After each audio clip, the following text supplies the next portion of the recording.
The Big Rip is the most violent ending that physics permits. Not a fade, not a freeze, not a collapse, but a tearing apart of everything that exists, down to the atoms themselves, in a precise sequence with a fixed deadline. Cosmologists have calculated what this ending would look like. The heat death predicts an eternal fade into cold emptiness. The Big Crunch imagines a reversal, a collapse back into a singularity.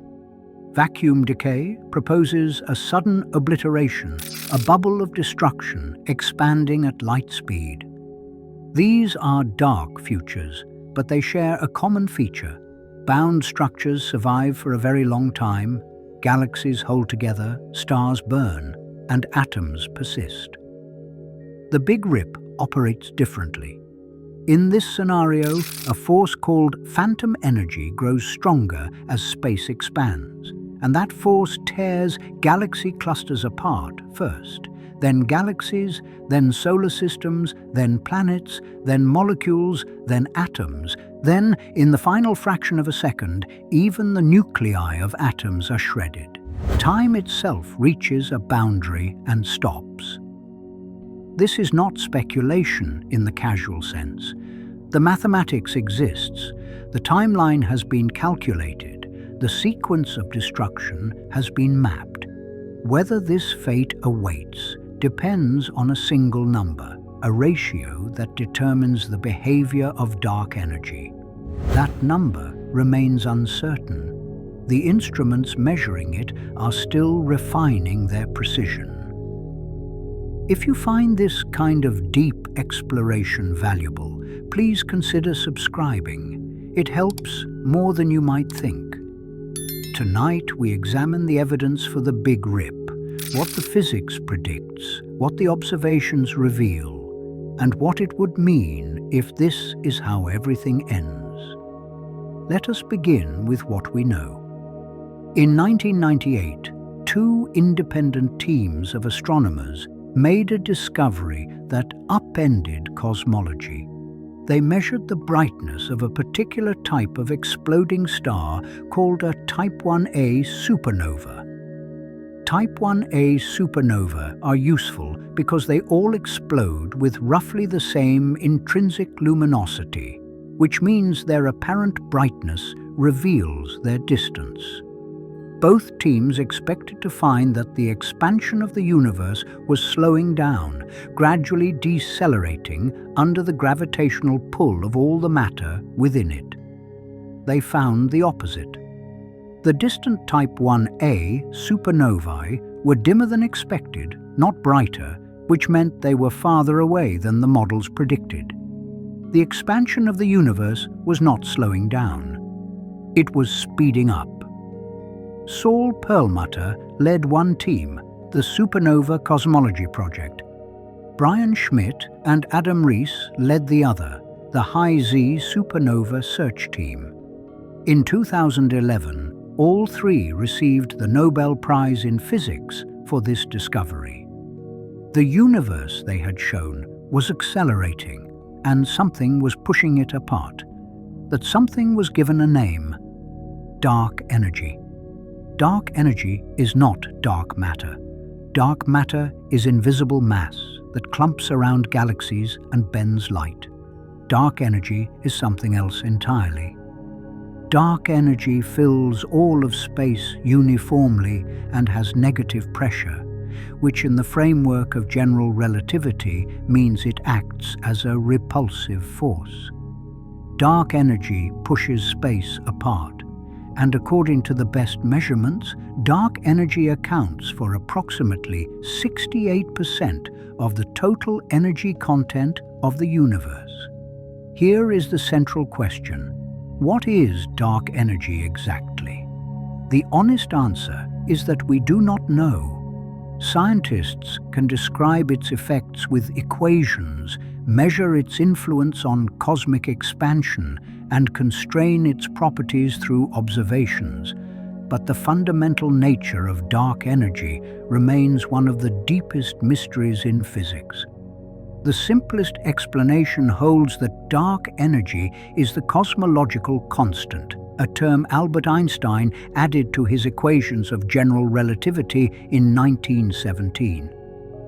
Einstein introduced the cosmological constant to allow for a static universe, one that neither expanded nor contracted. When Edwin Hubble discovered that the universe was indeed expanding, Einstein reportedly called the cosmological constant his biggest blunder and removed it from his equations. Decades later, the cosmological constant returned. The accelerating expansion discovered in 1998 could be explained if the cosmological constant was real, if empty space itself had an intrinsic energy density that remained constant over time. In this model, the dark energy equation of state, denoted by the letter W, equals exactly -1. The equation of state is defined as the ratio of pressure to energy density. In symbols, W equals P divided by RAO. Here, P represents the pressure of the dark energy, measured in units of force per area, and ρ represents its energy density, measured in energy per volume. For ordinary matter, W is approximately 0. For radiation, W is 1/3. For the cosmological constant, W is -1. This ratio determines how the energy density of a cosmic component changes as the universe expands. For matter, the density decreases as the volume increases, diluting as space grows. For the cosmological constant, the density stays exactly the same, no matter how much space expands. This is strange, but it leads to a predictable outcome. The universe expands exponentially, faster and faster, but at a steady exponential rate. Structures that are gravitationally bound, like galaxies and solar systems and atoms, remain intact. They are not torn apart. The expansion happens between them, not within them. This is the heat-death scenario. The Big Freeze, eternal expansion, stars burning out over trillions of years, the universe cooling toward absolute zero, but never quite reaching it. The heat death is bleak, but it is slow, an ending measured in timescales so vast that human comprehension fails. The Big Rip requires something more extreme. In 2002, a theoretical physicist named Robert Caldwell proposed a disturbing possibility. What if the equation of state of dark energy was not exactly -1? What if the equation of state was less than -1? Robert Caldwell called this hypothetical form of dark energy phantom energy. The name itself carries a warning. Phantom energy has properties that violate the usual energy conditions of general relativity. The pressure of phantom energy is more negative than its energy density. In mathematical terms, W is less than -1. This small change has enormous consequences. When W is less than -1, the energy density of dark energy does not stay constant as the universe expands. The energy density increases. The more space there is, the more phantom energy fills it, and this creates a feedback loop. Expansion creates more energy. More energy drives faster expansion, and the acceleration does not approach a steady rate. Instead, the acceleration runs away, growing without bound, until the expansion rate becomes infinite at a finite moment in time. That moment is the Big Rip. In 2003, Robert Caldwell published a paper with Mark Kamiankowski and Nevin Weinberg titled Phantom Energy and Cosmic Doomsday. In this paper, they calculated what would happen if phantom energy were real. They derived a formula for the time remaining before the universe ends, mapped out the sequence of destruction, and presented calculations that were precise, clinical, and horrifying. The formula for the time until the Big Rip is expressed as follows. T sub rip minus T sub 0 equals 2, divided by the quantity 3 times the absolute value of 1 plus W times H sub 0 times the square root of 1 minus omega sub m. Let me explain each term. T sub rip is the moment of the big rip, the end of time. T sub 0 is the present moment. H sub 0 is the Hubble constant, the current rate of expansion, approximately 67 to 74 kilometers per second per megaparsec. Omega sub m is the matter density parameter, the fraction of the universe's critical density contributed by matter, approximately 0.3 or 30%. And W is the equation of state of dark energy.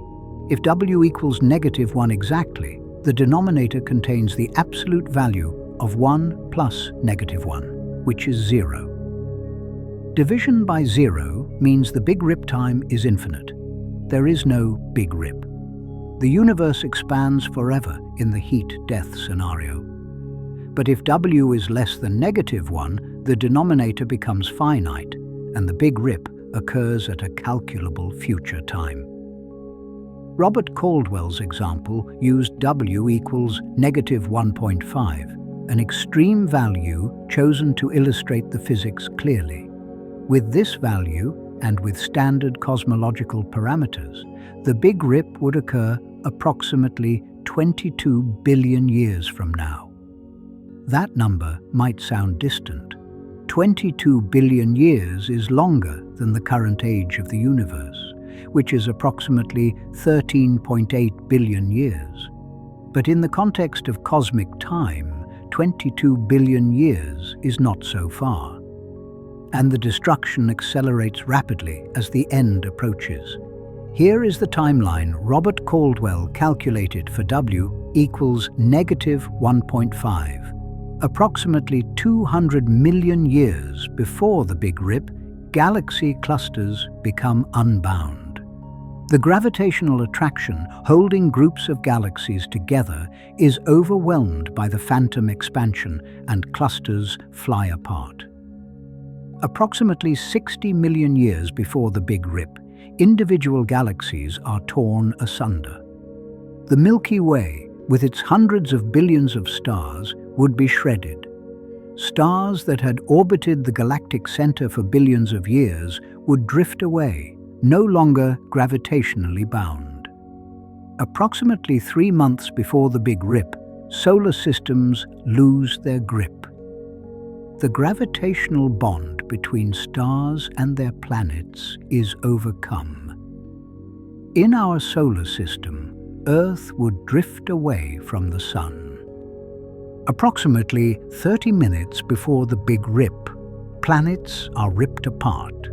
The gravitational forces holding Earth together, the same forces that have maintained our planet as a solid sphere for 4.5 billion years, would be overcome, and Earth would fragment. Approximately 10 to the power of -19 seconds before the Big Rip, atoms are dissociated. Electrons are stripped from nuclei. The electromagnetic force that holds atoms together is overwhelmed. Then the nuclei themselves are broken apart. Protons and neutrons, bound by the strong nuclear force, are separated. At the instant of the Big Rip, the expansion rate diverges to infinity. The scale factor of the universe, a measure of cosmic size, becomes infinite. Distances between any 2 points become infinite. The universe, in this sense, tears itself out of existence. Pause and consider that sequence. From galaxy clusters to atoms, the destruction cascades through every scale of structure in the universe. And the final annihilation, from atoms to nothing, happens in a time interval so brief that light could barely cross an atomic diameter. 10 to the -19 seconds is 1/10 quintillionth of a second.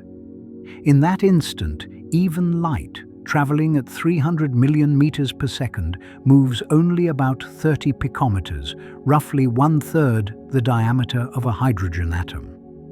The physics behind this destruction involves the interplay between expansion and the forces that hold structures together. Gravity holds galaxy clusters, galaxies, and solar systems together. The electromagnetic force holds atoms and molecules together. The strong nuclear force holds atomic nuclei together. Each of these forces has a range and a strength. As phantom expansion accelerates, the effective repulsive force of the expansion eventually exceeds each binding force, starting with the weakest and largest scale structures and ending with the strongest and smallest. There is another way to understand the Big Rip, through the concept of the cosmological horizon. In an accelerating universe, there is a limit to how far light can travel to reach an observer, the event horizon of the cosmos. If dark energy is a cosmological constant, this horizon shrinks to a fixed size and stays there. Distant galaxies cross beyond it and become forever unreachable, but local structures remain intact. In a phantom energy universe, the horizon shrinks continuously, eventually becoming smaller than any structure. When the horizon becomes smaller than a galaxy, parts of the galaxy can no longer communicate via gravity or any other force, and the galaxy falls apart. When the horizon shrinks below the size of a solar system, the solar system unbinds. When the horizon shrinks below the size of a planet, the planet disintegrates. When the horizon shrinks below the size of an atom, the atom cannot hold together. The mathematical expression for this shrinking horizon involves an integral. The horizon radius at time t equals the integral from t to t subrip of c dt prime divided by a of t prime. As t approaches t subrip, this integral approaches 0. The horizon shrinks to nothing. No force can act across any distance. Everything is isolated from everything else, and everything falls apart. I remember when I first understood this mechanism. The idea that structures are not being pushed apart by some external force, but rather that the space between their components is expanding so rapidly that forces cannot bridge the gap. It is a subtle distinction, but it captures something about the Big Rip that stays with me. The destruction is not violent in the traditional sense. There are no collisions, no explosions. The fabric of space itself stretches beyond the capacity of any force to maintain connection. Things simply drift apart because the universe between them grows too fast for any signal to cross. This brings us to the Freedman equations, the fundamental equations that describe the expansion of the universe in general relativity.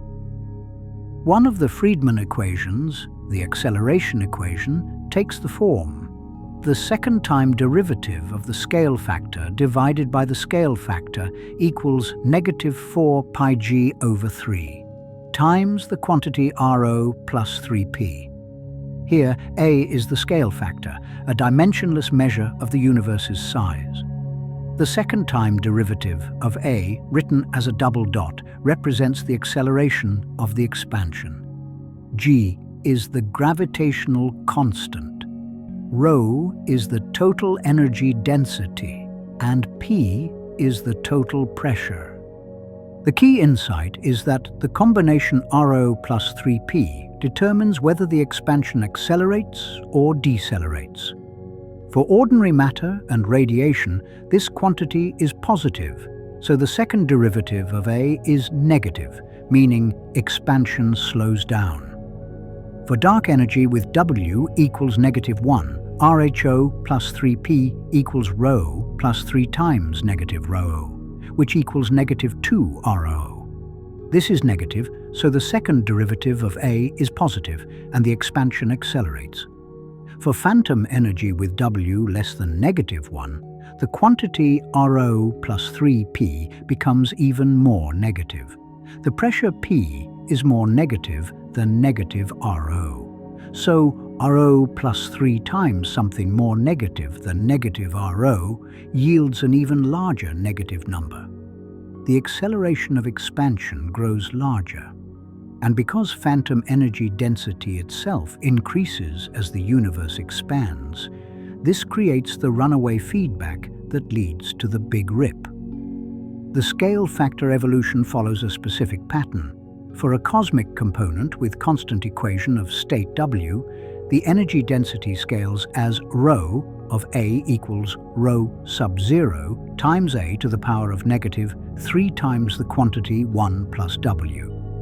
For matter, where W equals 0, this gives Rho proportional to A to the -3. Density decreases as volume increases.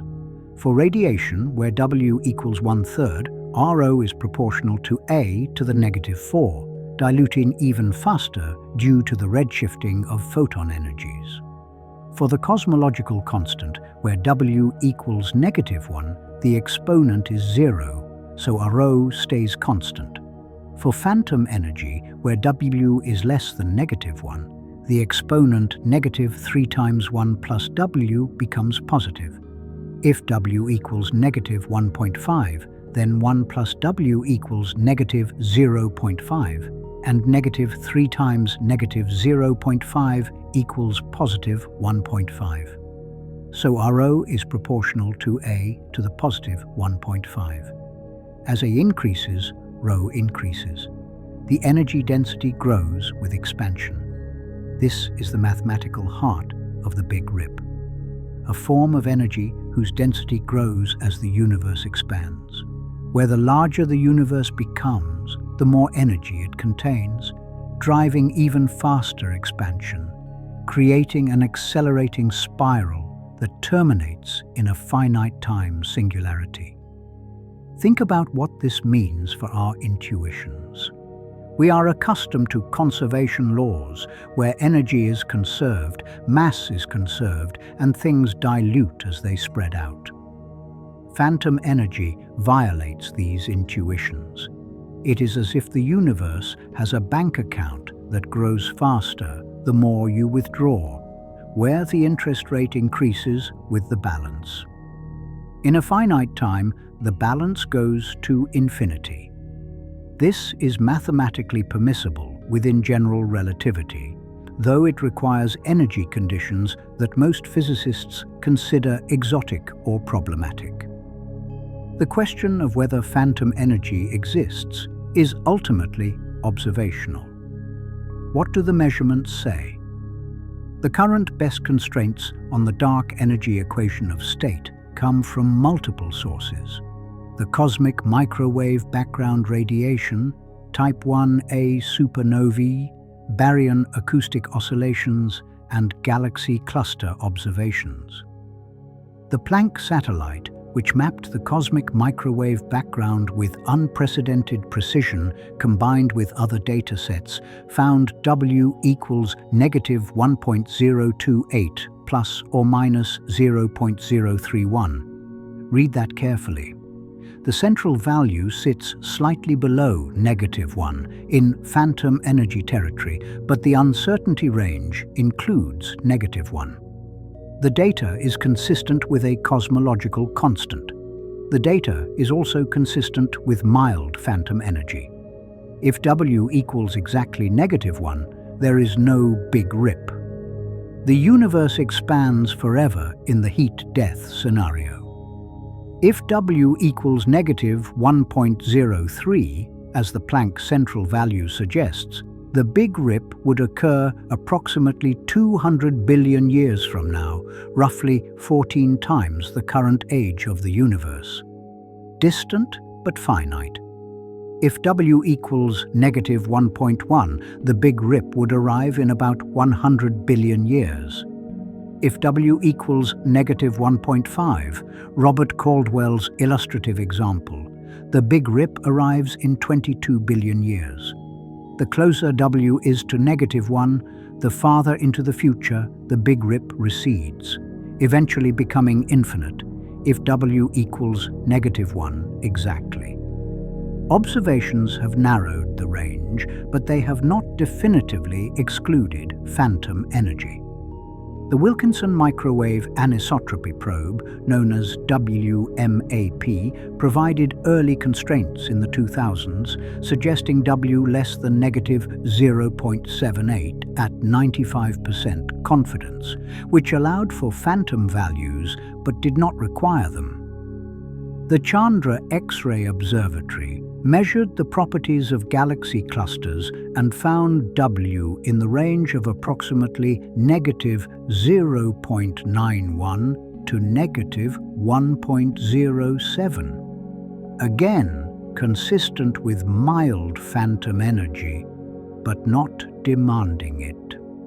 The Dark Energy Survey, a ground-based project that mapped hundreds of millions of galaxies between 2013 and 2019, also found results favoring W close to -1, with uncertainties that continue to permit values slightly below. New missions are now operational or planned. The Euclid Space Telescope, launched in July 2023, is designed to map the distribution of galaxies across cosmic time with extraordinary precision. Euclid will measure the expansion history and the growth of structure, aiming to constrain W to within approximately 1%. If dark energy is phantom, Euclid may detect it. If W is indistinguishable from -1, the case for a cosmological constant will strengthen. The Nancy Grace Roman Space Telescope, planned for launch in the late 2000s, will observe supernovae and cosmic structure at infrared wavelengths, further refining the constraints. The Vera C. Rubin Observatory, with first light expected around 2024, will conduct the legacy survey of space and time, observing billions of galaxies and thousands of supernovae over a decade, adding statistical power to the measurements. As of now, the consensus among cosmologists holds that dark energy behaves like a cosmological constant, and observations favor W equals -1. But the error bars remain finite. Phantom energy is not ruled out. The Big Rip remains a possibility that cannot be dismissed on observational grounds alone. On theoretical grounds, many physicists remain skeptical of phantom energy.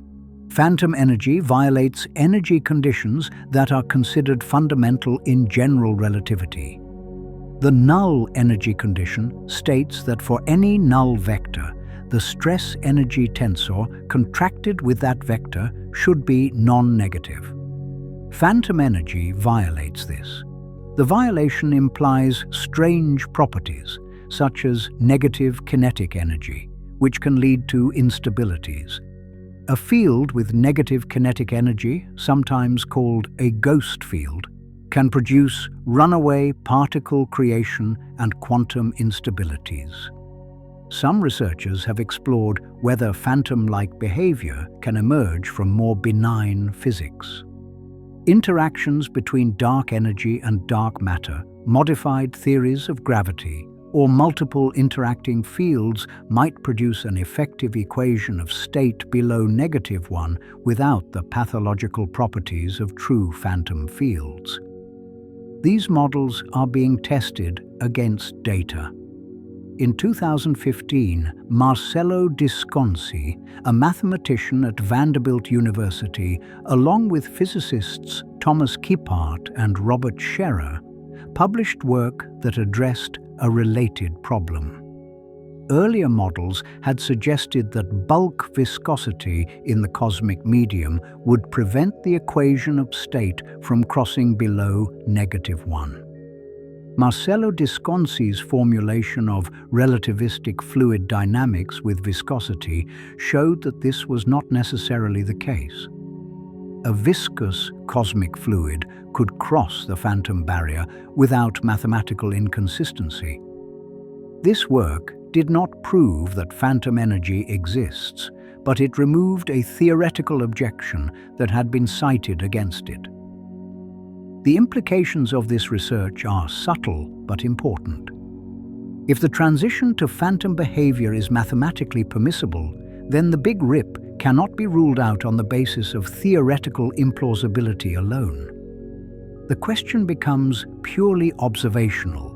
What is the actual value of W? Before I continue, I want to acknowledge something about the structure of this exploration. We are examining one of several possible endings for the universe.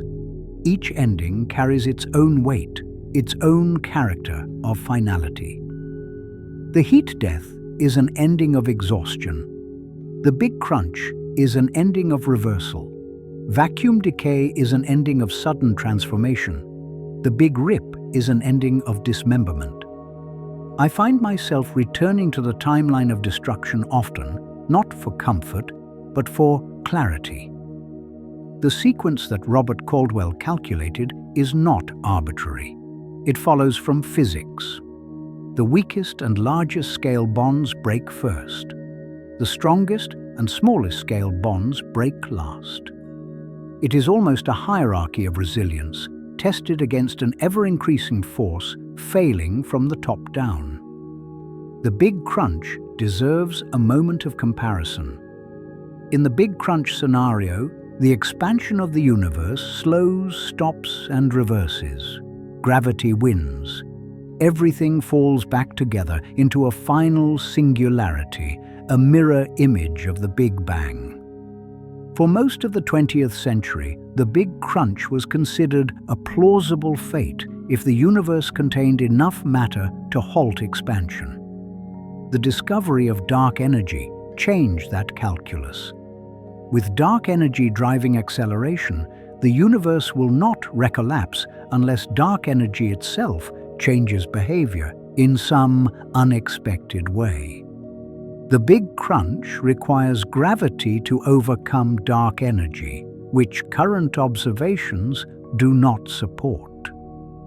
Some cosmologists have explored cyclic models, where the universe alternates between expansion and contraction, bouncing from one phase to another.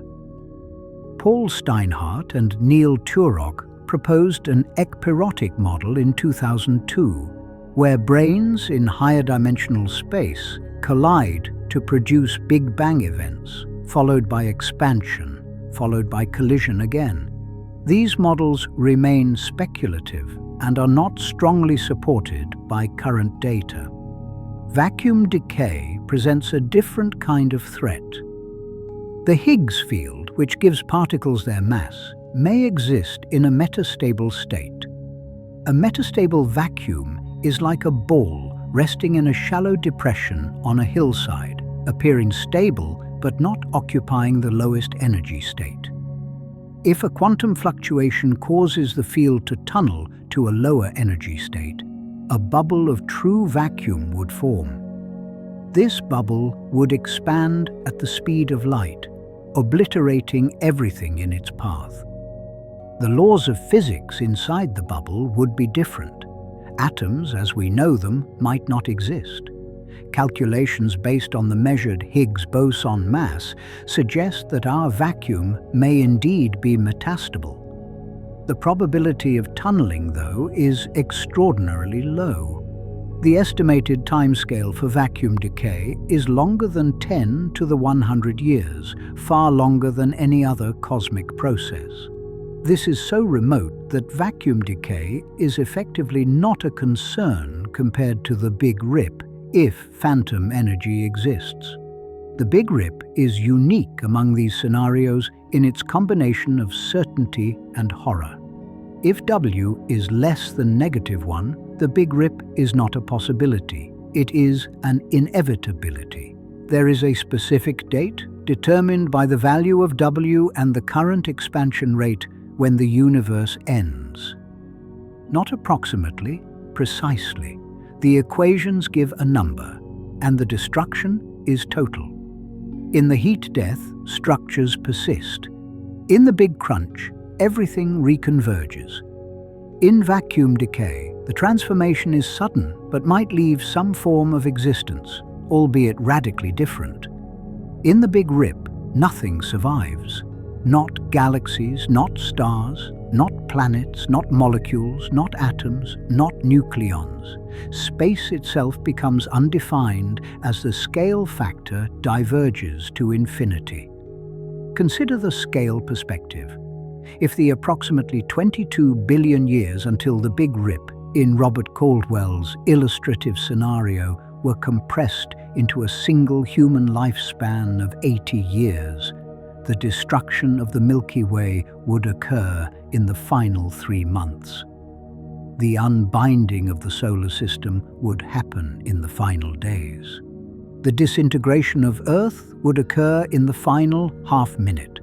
The shredding of atoms would happen in the final split second.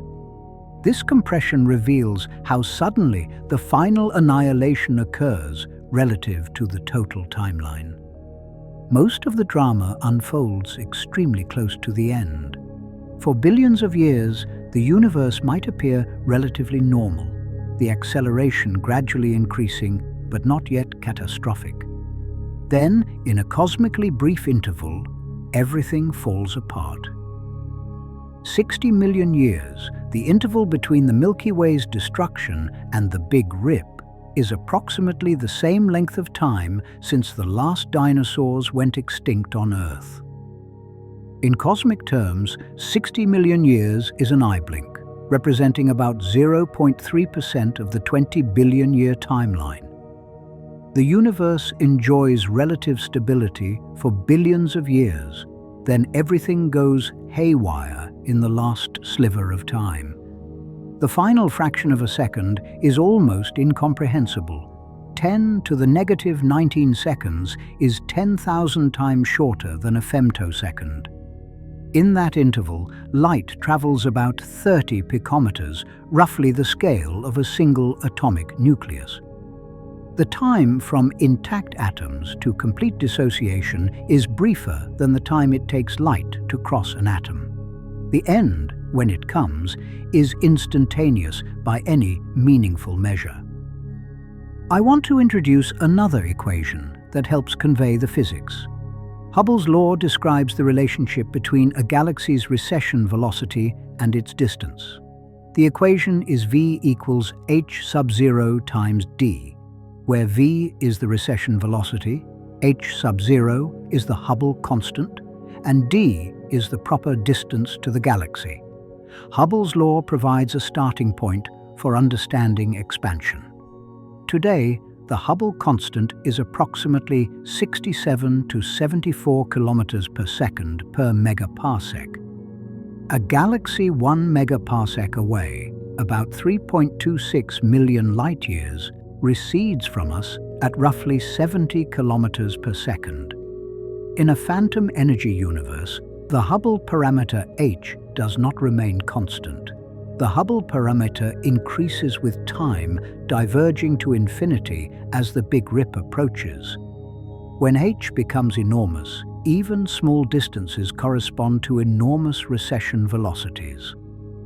In the final moments, the expansion rate across a planet or across a molecule exceeds the speeds at which gravitational or electromagnetic forces can act. The bonds break because the space between particles is growing faster than any force can bridge. At the instant of the Big Rip, h approaches infinity. Any non-zero distance corresponds to an infinite recession velocity. The concept of distance itself becomes undefined as the scale factor diverges. This is not a physical explosion. There is no heat, no pressure wave, no debris flying outward. It is the geometry of space itself becoming pathological. The metric of space-time, the mathematical structure that defines distances and intervals, becomes singular. Beyond that point, The equations of general relativity have no solution. Time, as a coordinate, terminates. The philosophical weight of this is considerable. We are accustomed to thinking of time as eternal, extending infinitely into the future. The Big Rip proposes a hard stop, a boundary, a moment after which there is no more after. Asking what happens after the Big Rip is like asking what happened before the Big Bang. The question itself may be meaningless because the concepts it presupposes no longer apply. Think about that for a moment. Let it settle. The Big Rip scenario also raises questions about the fate of information. In physics, information is encoded in the quantum states of particles. The information paradox in black hole physics asks whether information falling into a black hole is lost forever. In the Big Rip, all information encoded in all particles everywhere is destroyed. There are no archives, no remnants, no observers to remember. The universe does not merely end, it is erased. Some might ask whether anything could survive the Big Rip. The answer, within the framework of the theory, is no. There is no bunker that could withstand it. The destruction operates at the level of fundamental forces. Any structure that relies on those forces, which is every structure that exists, is vulnerable. Even if some form of exotic matter existed that was unaffected by ordinary forces, it would still be subject to the expansion of space itself. The Big Rip leaves no refuge. I should address the question of what is actually observed versus what is extrapolated. The Big Rip is a theoretical consequence of phantom energy. Phantom energy is a hypothetical form of dark energy with W less than -1. The observed data is consistent with W equals -1, the cosmological constant, but it is also consistent with values slightly less than -1. The error bars have narrowed but not closed. If future observations converge on W equals -1.000 with very small uncertainties, the Big Rip will fade from serious consideration, becoming a historical curiosity, an interesting mathematical exercise that reality chose not to realize.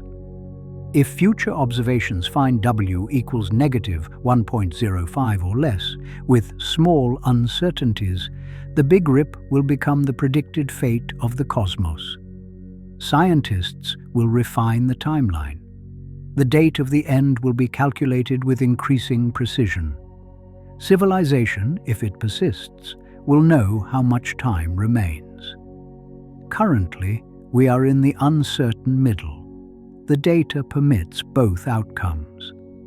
The next decade of observations will likely resolve the question, or at least narrow the range of possibilities dramatically. The missions I mentioned earlier, Euclid, the Nancy Grace Roman Space Telescope, and the Vera C. Rubin Observatory, are designed precisely to measure this. Their primary scientific goal is to characterize dark energy with unprecedented accuracy. When their data is analyzed and combined, we will have a much clearer picture of whether the universe is heading for a slow freeze or a violent rip. Until then, the Big Rip remains what Robert Caldwell called it, a phantom menace, a possibility lurking at the edge of the data, not confirmed but not excluded, waiting to be revealed or dismissed by the evidence. There is something almost narrative about the Big Rip timeline. The cascade of destruction from largest to smallest scales reads like a countdown, a sequence of chapters in a cosmic horror story. Robert Caldwell himself noted the dramatic structure when he published his calculations. The Big Rip scenario captured public imagination in a way that the heat death, with its infinite gradual fading, never has. This is likely because the Big Rip is finite. The Big Rip has an ending. Humans are wired to understand stories with endings. An eternal fade is harder to grasp than a definite destruction. The Big Rip provides a climax, a final moment, a period at the end of the universe's sentence. But I want to be careful about imposing narrative on physics. Physics follows laws. Those laws may lead to the Big Rip, or they may not. The equations are indifferent to our preference for dramatic structure. Physics does not care whether the ending is satisfying. This brings me to a reflection on the limits of scientific explanation. Science can describe what happens and how it happens. The equations of general relativity, combined with observations, tell us the possible fates of the universe. They tell us the conditions under which each fate occurs. They provide timelines and mechanisms. What science cannot answer is why these laws exist. Why is the equation of state of dark energy what it is? Why does the universe contain dark energy at all? Why is the value of W close to -1 rather than -2 or -0.5? These are questions that sit beyond the reach of measurement and calculation. They may be answered by future theoretical developments. They may remain mysteries indefinitely. They may not have answers in any sense we would recognize. This is the part that stays with me. The more I learn about the scale of what exists out there, the more I realize how small our certainties are. We have measured the expansion of the universe. We have constrained the equation of state of dark energy. We have calculated the possible fates of the cosmos. And yet we do not know with confidence whether the universe will end in ice or fire, whether it will fade or rip, whether time will extend infinitely or terminate at a fixed boundary. The coincidence problem adds another layer to this mystery. Dark energy began to dominate the universe's energy budget only relatively recently in cosmic history, a few billion years ago. Before that, matter dominated, and the expansion was decelerating. Why are we living at the epoch when this transition occurred? If dark energy is phantom and growing stronger, the coincidence becomes even sharper. We exist in a narrow window of cosmic time, after the conditions for life were established, but before the expansion has become catastrophic. Whether this is chance, selection effect, or something deeper remains an open question. Science offers no definitive answer. The anthropic principle suggests that observers can only exist in universes and in eras compatible with observers. But this does not explain why such universes exist. It merely notes that our existence places constraints on what we can observe. The Big Rip, if it is real, adds urgency to these questions. In the heat-death scenario, hypothetical future civilizations would have nearly infinite time to ponder existence, to develop technology, to perhaps understand more than we do now.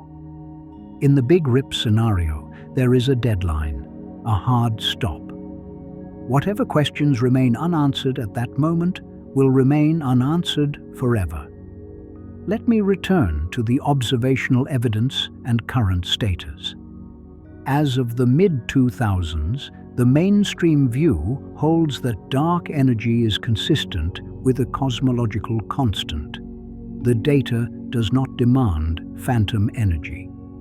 Most cosmologists expect that as measurements improve, W will converge toward -1 exactly, and the Big Rip will be ruled out. But this is an expectation, not a conclusion. Expectations in science have been wrong before. The discovery of cosmic acceleration itself was unexpected. The existence of dark energy was not predicted by most theorists before 1998.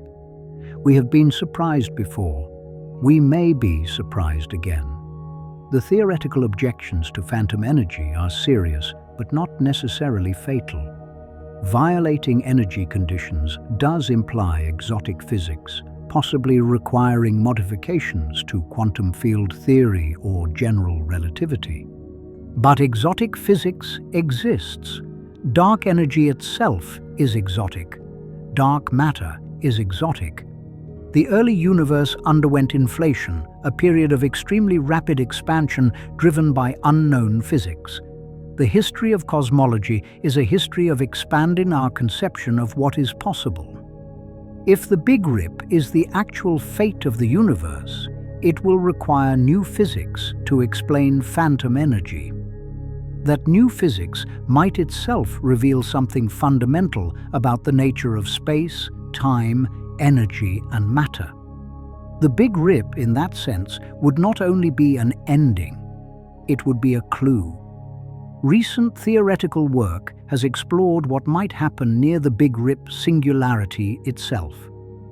The classical equations of general relativity predict infinite curvature and density at the moment of the rip. But we know that classical physics breaks down at such extremes. Quantum effects become important. A full theory of quantum gravity, which we do not yet possess, would be needed to describe the final moments. Some have speculated that quantum effects might smooth the singularity, preventing the true Big Rip from occurring. Others have proposed that the Big Rip might trigger a phase transition, converting phantom energy into something more benign. These are conjectures without observational support, but they illustrate that the story of the Big Rip may have chapters we cannot yet read. There is also the question of alternative cosmic endings that might intervene. The heat death, Big Crunch, and vacuum decay are the main competitors to the Big Rip. Each has different preconditions. If dark energy is a cosmological constant, the heat death is the default fate. If dark energy somehow reverses or dissipates, the Big Crunch might become possible. If our vacuum is indeed metastable, vacuum decay is a remote but real possibility. The Big Rip would preempt the heat death if phantom energy is real. The Big Rip would end the universe long before the trillions of years required for the heat death to fully unfold. Vacuum decay, with its estimated timescale vastly longer than the current age of the universe, would likely not occur before a Big Rip if phantom energy was sufficiently strong. In this sense, the Big Rip is the most aggressive ending. The Big Rip arrives sooner and destroys more completely than the alternatives. If the Big Rip is real, it dominates the cosmic future. I want to spend a moment on the emotional and philosophical dimensions of contemplating the Big Rip. This is not strictly science, but it is part of the human experience of engaging with these ideas. The Big Rip scenario highlights the impermanence of everything, not just life, not just civilizations, but matter itself. In the heat death, atoms persist for unimaginable eons, eventually decaying through processes like proton decay, if proton decay occurs, on timescales of 10 to the 34 years or longer. In the Big Rip, atoms are torn apart in a finite, calculable time. Nothing material is everlasting. For those who seek meaning in cosmic permanence, the Big Rip is challenging. The Big Rip offers no legacy, no archive, no memorial. Everything that has ever existed, every thought and creation and relationship, is erased. There is no cosmic memory, but perhaps meaning does not require permanence. Experiences are real while they occur. Relationships have value in themselves, not because they persist forever. Understanding the cosmos, even knowing its fate, is a form of participation in something vast. The Big Rip, if true, does not negate the significance of what exists now. It simply contextualizes it within finite bounds. Some might find a strange comfort in the Big Rip's distance. Even in Robert Caldwell's aggressive example, 22 billion years is roughly twice the current age of the universe. In more moderate phantom scenarios, the timeline extends to hundreds of billions of years. By then, the Sun will have long since burned out, Earth will be uninhabitable for other reasons, and humanity, if it survives in some form, will face challenges far more immediate than the Big Rip. The Big Rip is a problem for the far future, not the near future. But knowing the Big Rip is possible changes the character of cosmic contemplation. The universe is not eternal. The universe has an expiration date, written in the value of a single parameter we have not yet precisely measured. When I first grasped the full implications of the Big Rip, I had to stop. The idea that the flow of time could simply terminate, that all stories and all existence could end not in a fade but in a rip, produced a weight that required processing. It is not everyday knowledge. It is the kind of understanding that changes how you perceive the night sky. The sequence of destruction reads like a litany. Galaxy clusters torn apart, galaxies shredded, solar systems unbound, planets fragmented, molecules dissociated, atoms ripped apart, nuclei destroyed, time ends. Each step is physics. Each step follows from equations, and yet the cumulative effect is something that feels like horror. Not because anything is malevolent. The laws of physics do not intend. There is no malice. The horror, if that is the right word, comes from the scale of the destruction and the totality of the ending. I return to the observations, the data, the measurements that will ultimately decide whether the Big Rip is real or merely possible. The Dark Energy Spectroscopic Instrument, known as DESI, is currently mapping millions of galaxies and quasars to measure the expansion history of the universe with high precision. DESI data, combined with other surveys, will constrain W more tightly than ever before. The Euclid mission is measuring the shapes and positions of billions of galaxies to detect the subtle effects of dark energy on cosmic structure. Euclid results, expected over the next several years, will be critical to resolving the question.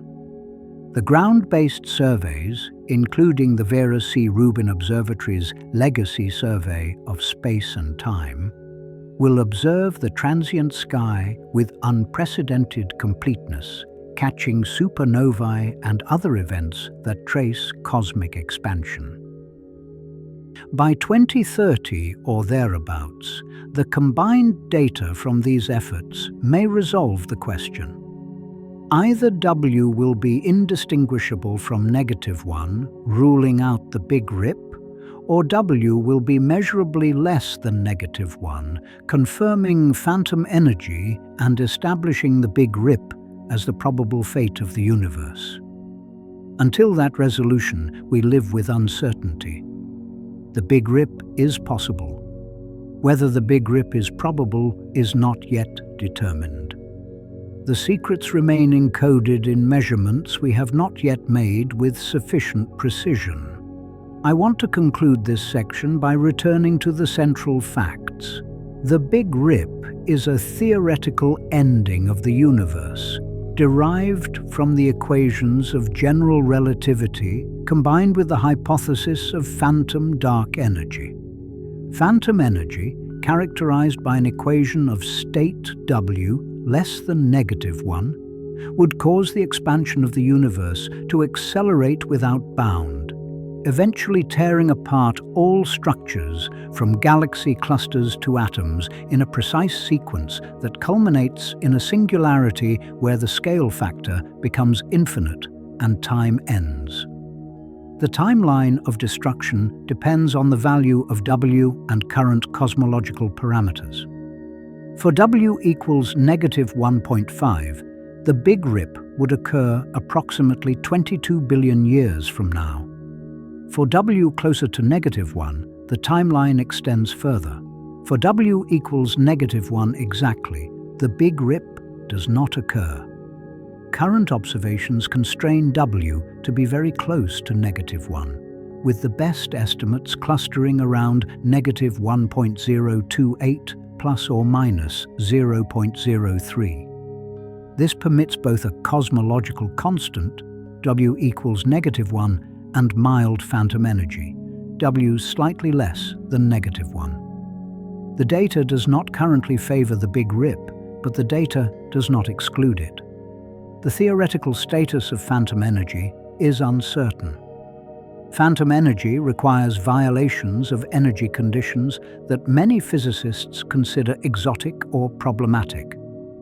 Recent work has shown that such behavior is not mathematically forbidden, and the question remains observationally open.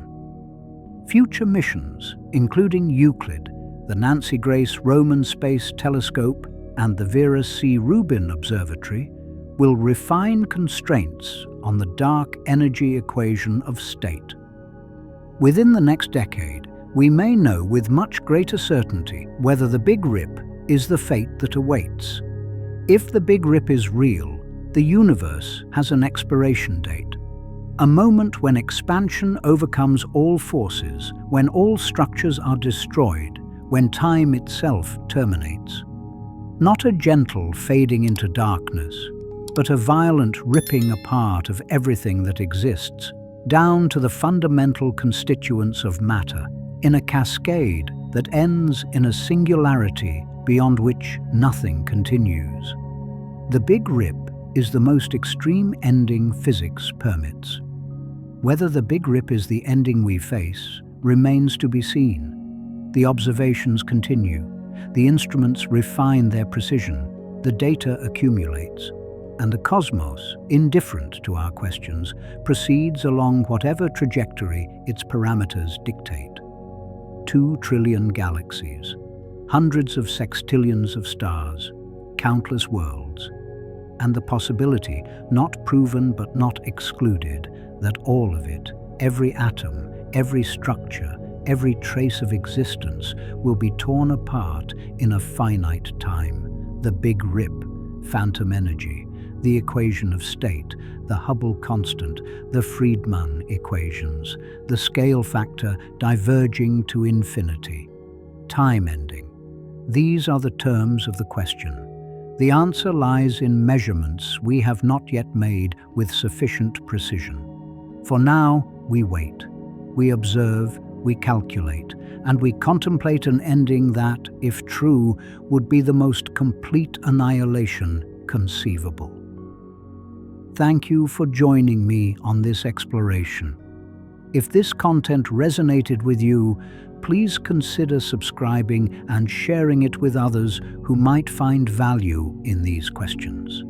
Sleep well tonight, and when you look at the sky, remember, the expansion that carries those galaxies away from us is the same expansion that, under certain conditions, could one day tear everything apart. The difference between eternal expansion and cosmic dismemberment depends on a single number, a ratio of pressure to density whose exact value we do not yet know. We are still learning to read that number, but we are not finished with this exploration. There is more to understand about the physics, the history, and the implications of the Big Rip scenario. Let us continue. The historical development of our understanding of cosmic fate spans more than a century. In 1917, Albert Einstein formulated his field equations of general relativity and added the cosmological constant to permit a static universe.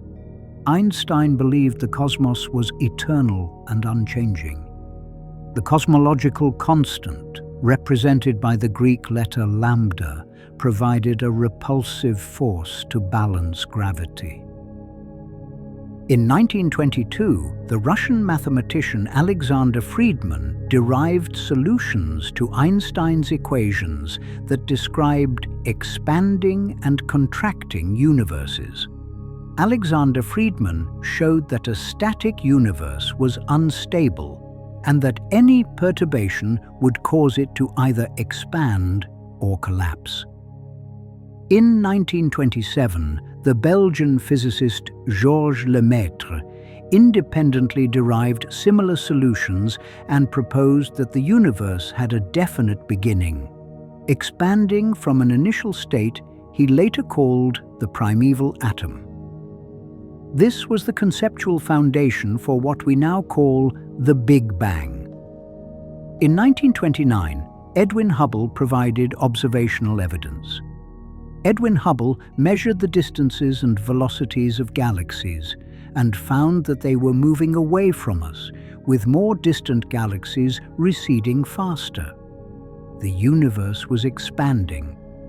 Albert Einstein reportedly called his cosmological constant his biggest blunder and removed it from his equations. For the next 7 decades, cosmologists debated the ultimate fate of the universe based on 2 possibilities. If the universe contained enough matter, gravity would eventually halt the expansion and reverse it, leading to a big crunch.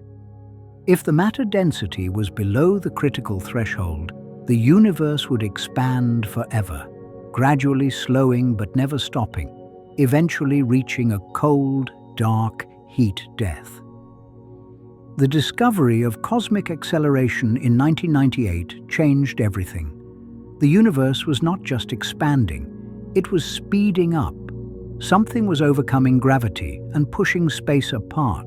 That something was dark energy. The initial assumption held that dark energy behaved like a cosmological constant, with an equation of state W equals -1 exactly. In this model, dark energy density remains constant over time, and the expansion accelerates at a steady, exponential rate. The universe would expand forever, cooling and diluting, but bound structures would remain intact.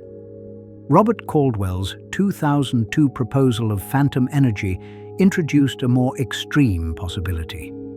If W is less than -1, the behavior changes qualitatively.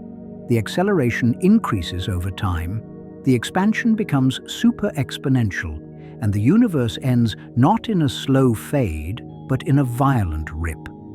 The name phantom was deliberately chosen to evoke something ghostly, something that should not exist by normal physical standards. Phantom energy violates the null energy condition, which states that the sum of energy density and pressure should be non-negative for any observer. For phantom energy, this sum is negative. The energy density plus the pressure, RHO plus P, is less than 0. This violation has theoretical implications. The null energy condition is assumed in many important theorems of general relativity, including the singularity theorems proved by Roger Penrose and Stephen Hawking. Violating the null energy condition opens the door to exotic phenomena, including the possibility of traversable wormholes and violations of the second law of black hole thermodynamics. Most physicists consider these implications problematic. A field with negative kinetic energy, which is what phantom energy would require in its simplest implementations, is unstable at the quantum level. Particle pairs can be created from the vacuum with no limit, leading to runaway instabilities. This is why many theorists are skeptical that phantom energy could exist. Skepticism, though, is not proof. The theoretical objections point to difficulties, not impossibilities. Modified theories of gravity, such as F of R gravity or brane world models, can produce phantom-like behavior without the pathologies of simple ghost fields. Interactions between dark energy and dark matter can mimic an effective W less than -1 without fundamental phantom energy. The theoretical landscape is more complex than a simple yes or no question. The observational status is clearer. The data permits phantom energy but does not require phantom energy. Every measurement of the dark energy equation of state is consistent with W equals -1. The error bars are shrinking, and as they shrink, the range of permitted phantom values narrows. If W is phantom, it is not strongly phantom. The value must be very close to -1. This brings us back to the timeline calculations. For W equals -1.03, which is near the Planck central value, the Big Rip would occur approximately 200 billion years from now. 200 billion years is far beyond the timescale of stellar changes. The Sun will become a red giant in about 5 billion years, engulfing the inner planets. Main sequence stars will burn out over trillions of years.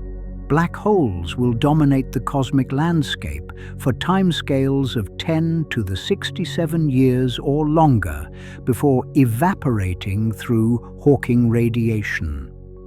By the time 200 billion years have passed, the universe will have changed beyond recognition, regardless of whether the Big Rip occurs.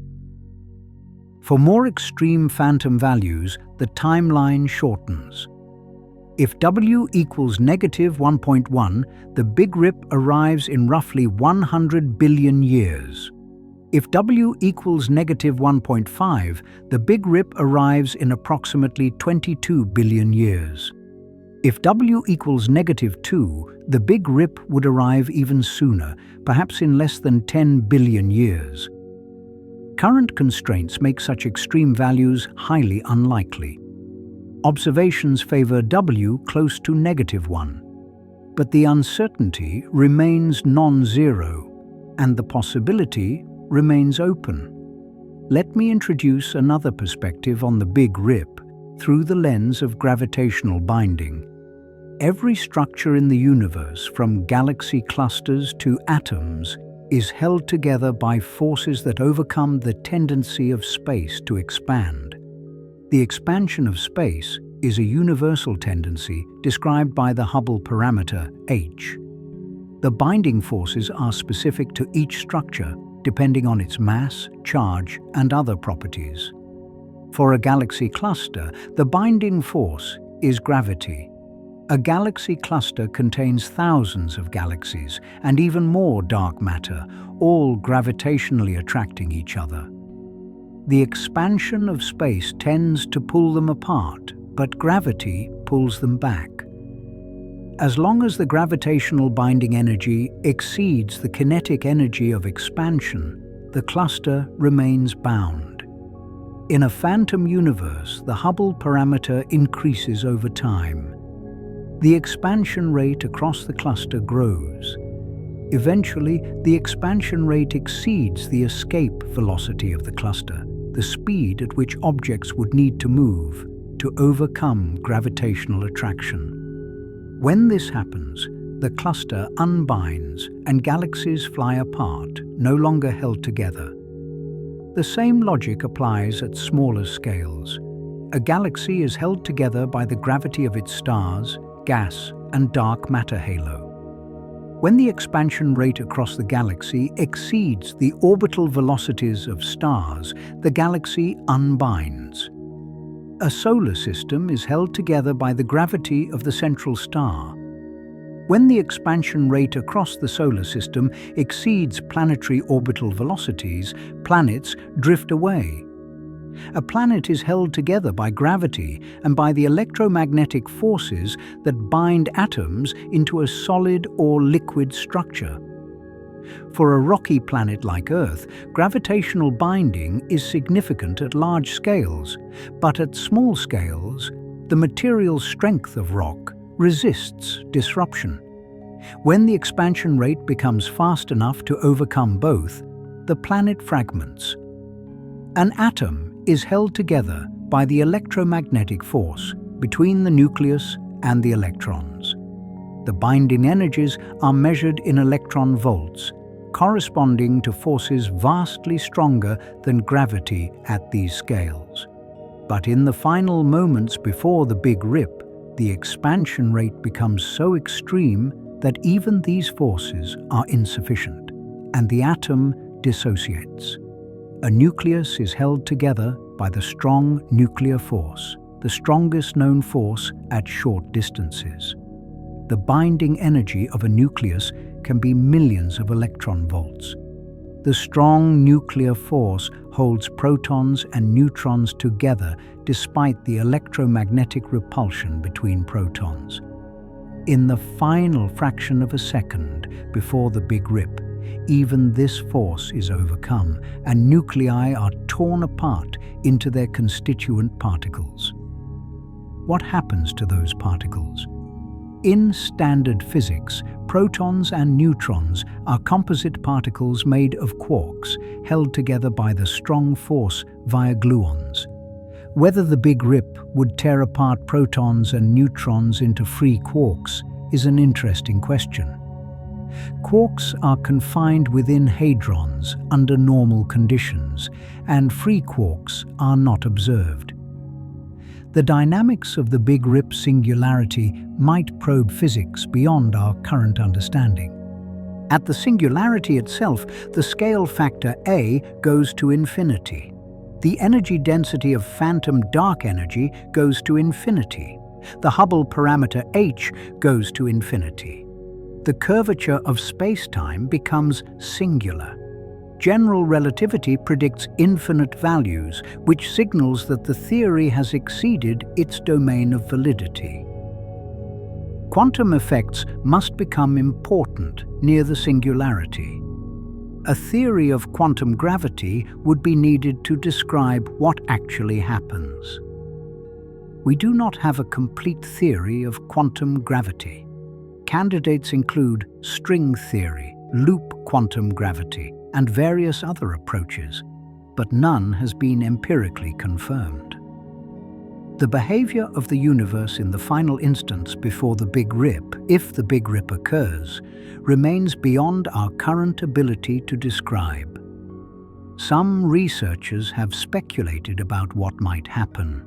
Perhaps quantum effects smooth out the singularity, preventing the true divergence of physical quantities.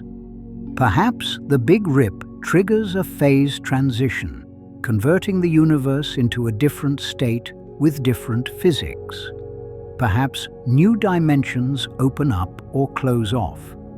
These are speculations without empirical support, but they illustrate the frontier nature of the question.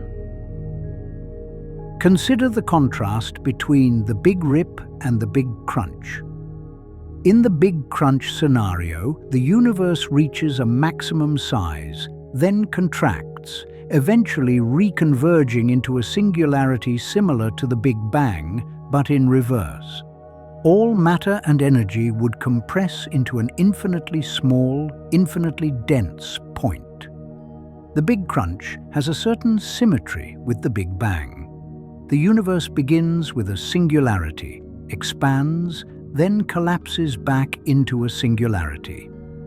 Some cosmologists have explored whether the Big Crunch might trigger a big bounce, a new Big Bang emerging from the collapse, creating a cyclic cosmology where the universe repeatedly expands and contracts. The Big Rip has no such symmetry. The Big Rip is not a reversal of the Big Bang, but a fundamentally different kind of singularity.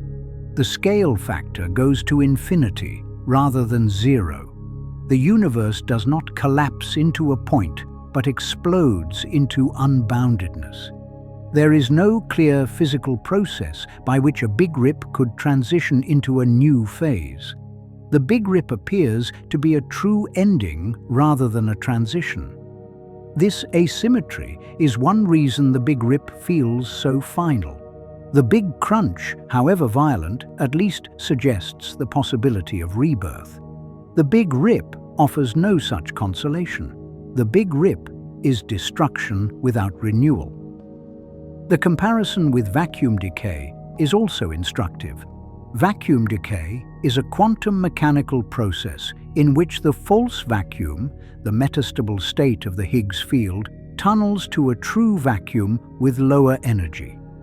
This creates a bubble of true vacuum that expands at the speed of light, destroying everything in its path. Vacuum decay is sudden and unpredictable. Vacuum decay could happen at any moment, anywhere in the universe. The probability is extremely low. Calculations suggest the timescale for vacuum decay is astronomically long, perhaps 10 to the 100 years or more. For all practical purposes, vacuum decay is not a concern on cosmological timescales relevant to the Big Rip. If phantom energy exists with a significantly negative W, the Big Rip would occur long before vacuum decay becomes relevant.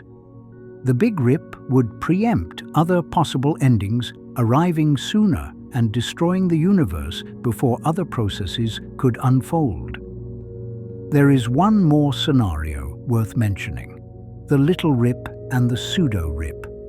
These are variants of the phantom scenario where the expansion accelerates enough to eventually tear structures apart, but without a finite time singularity. In these models, the destruction happens gradually or asymptotically, approaching but never reaching a true Big Rip. The Little Rip occurs when phantom energy causes acceleration that increases indefinitely, but more slowly than in the standard Big Rip. Structures are eventually torn apart, but the singularity is pushed infinitely far into the future. The universe experiences the same cascade of destruction, just stretched over infinite time, rather than compressed into a finite interval.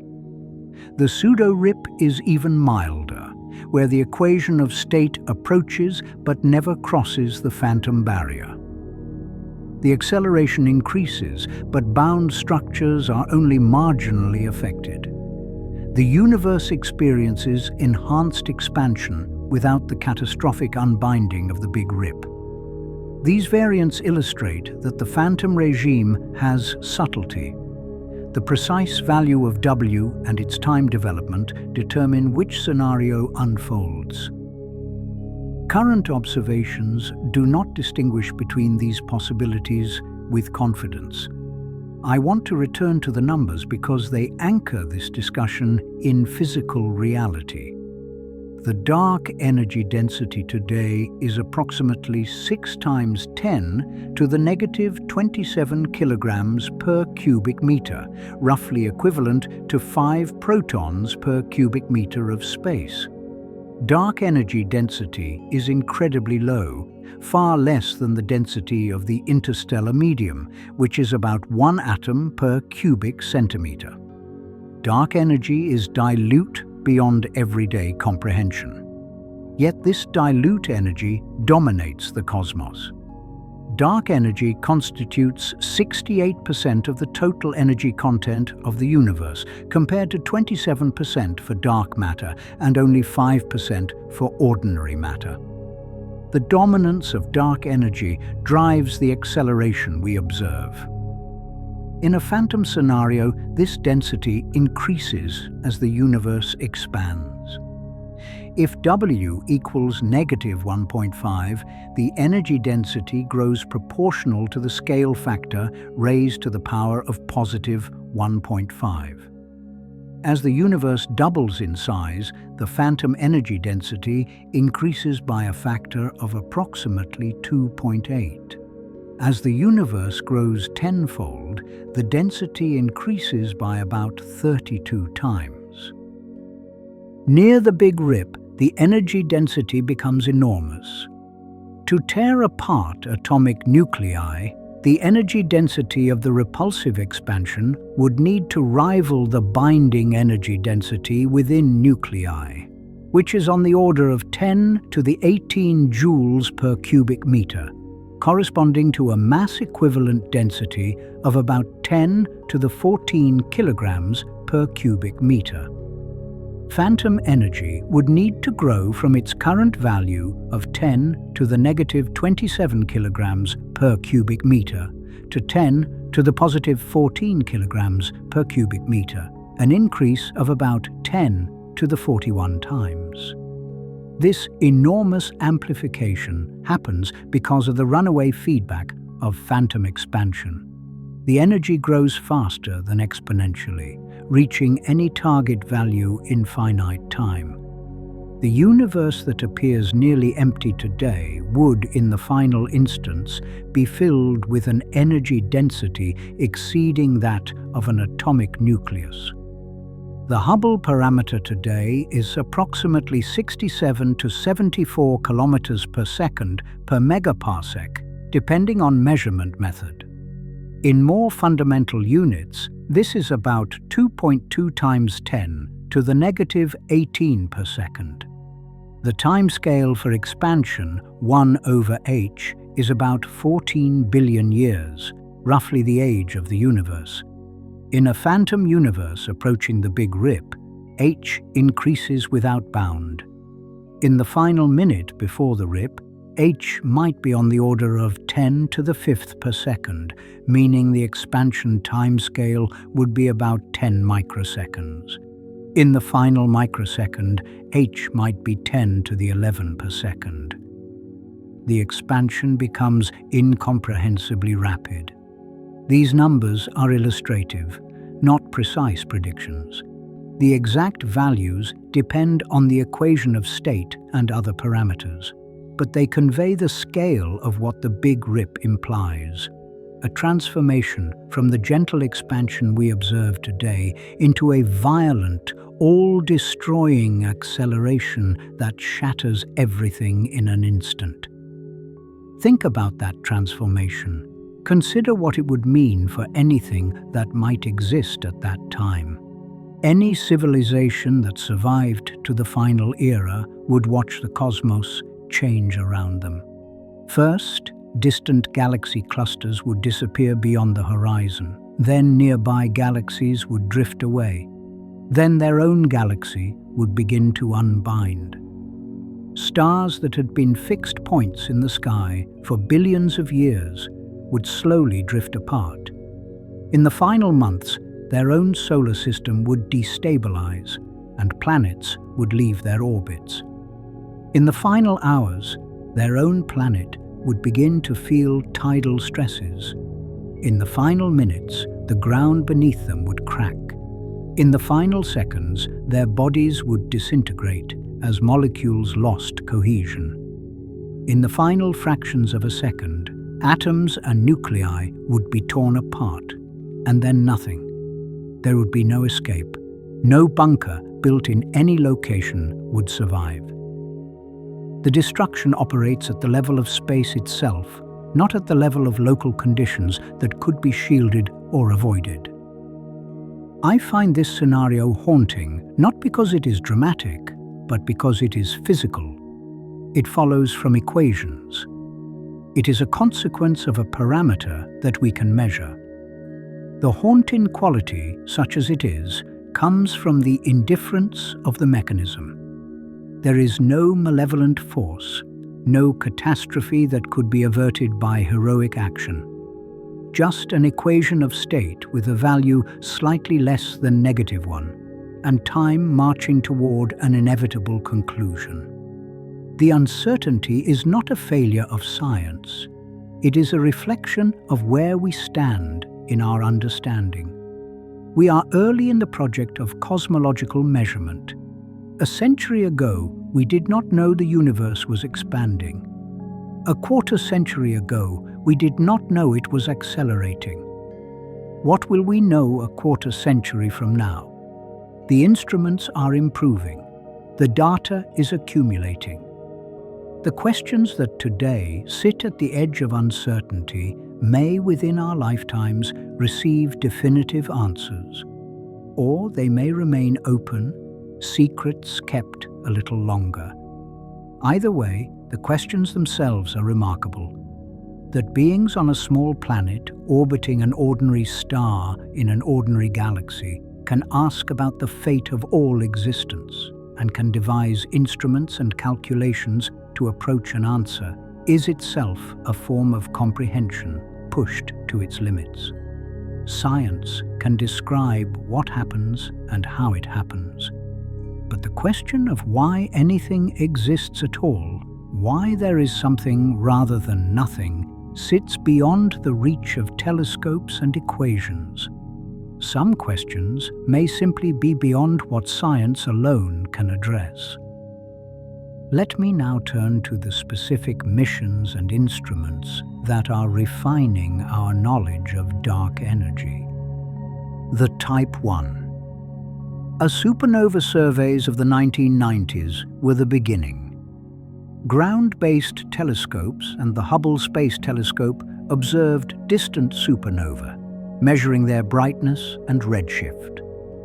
The High Z Supernova Search Team, led by Brian Schmidt and Adam Rees, and the Supernova Cosmology Project, led by Saul Perlmutter, independently found that distant supernova were dimmer than expected, implying that the expansion had accelerated.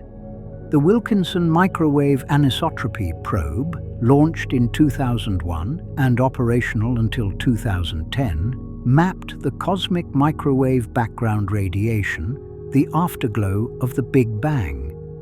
WMAP measurements confirmed a flat universe with approximately 73% dark energy and allowed initial constraints on the equation of state.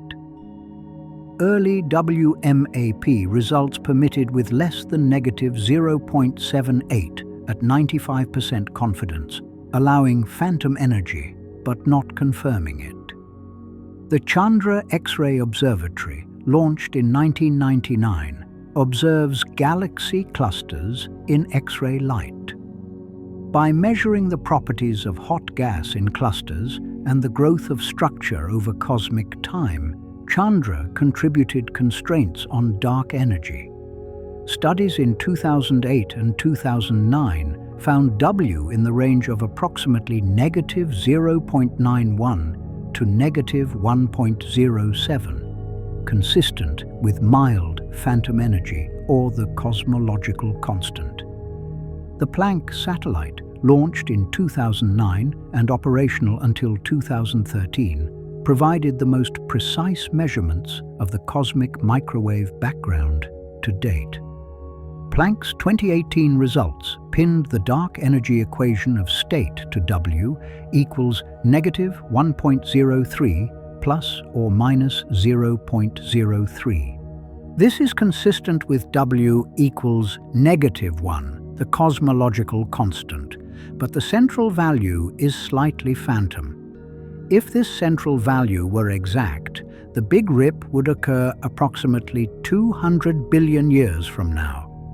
The Dark Energy Survey, conducted from 2013 to 2019 using a 4-meter telescope in Chile with a 570 megapixel camera, mapped hundreds of millions of galaxies. The Dark Energy Survey measured the expansion history and structure growth, finding results consistent with W approximately equal to negative 1. The Dark Energy Spectroscopic Instrument, or DESI, began operations in 2021 at the Mayall Telescope in Arizona. DESI is measuring the redshifts of tens of millions of galaxies and quasars, mapping the three-dimensional structure of the universe over cosmic time. DESI data will significantly improve constraints on dark energy and its possible time development.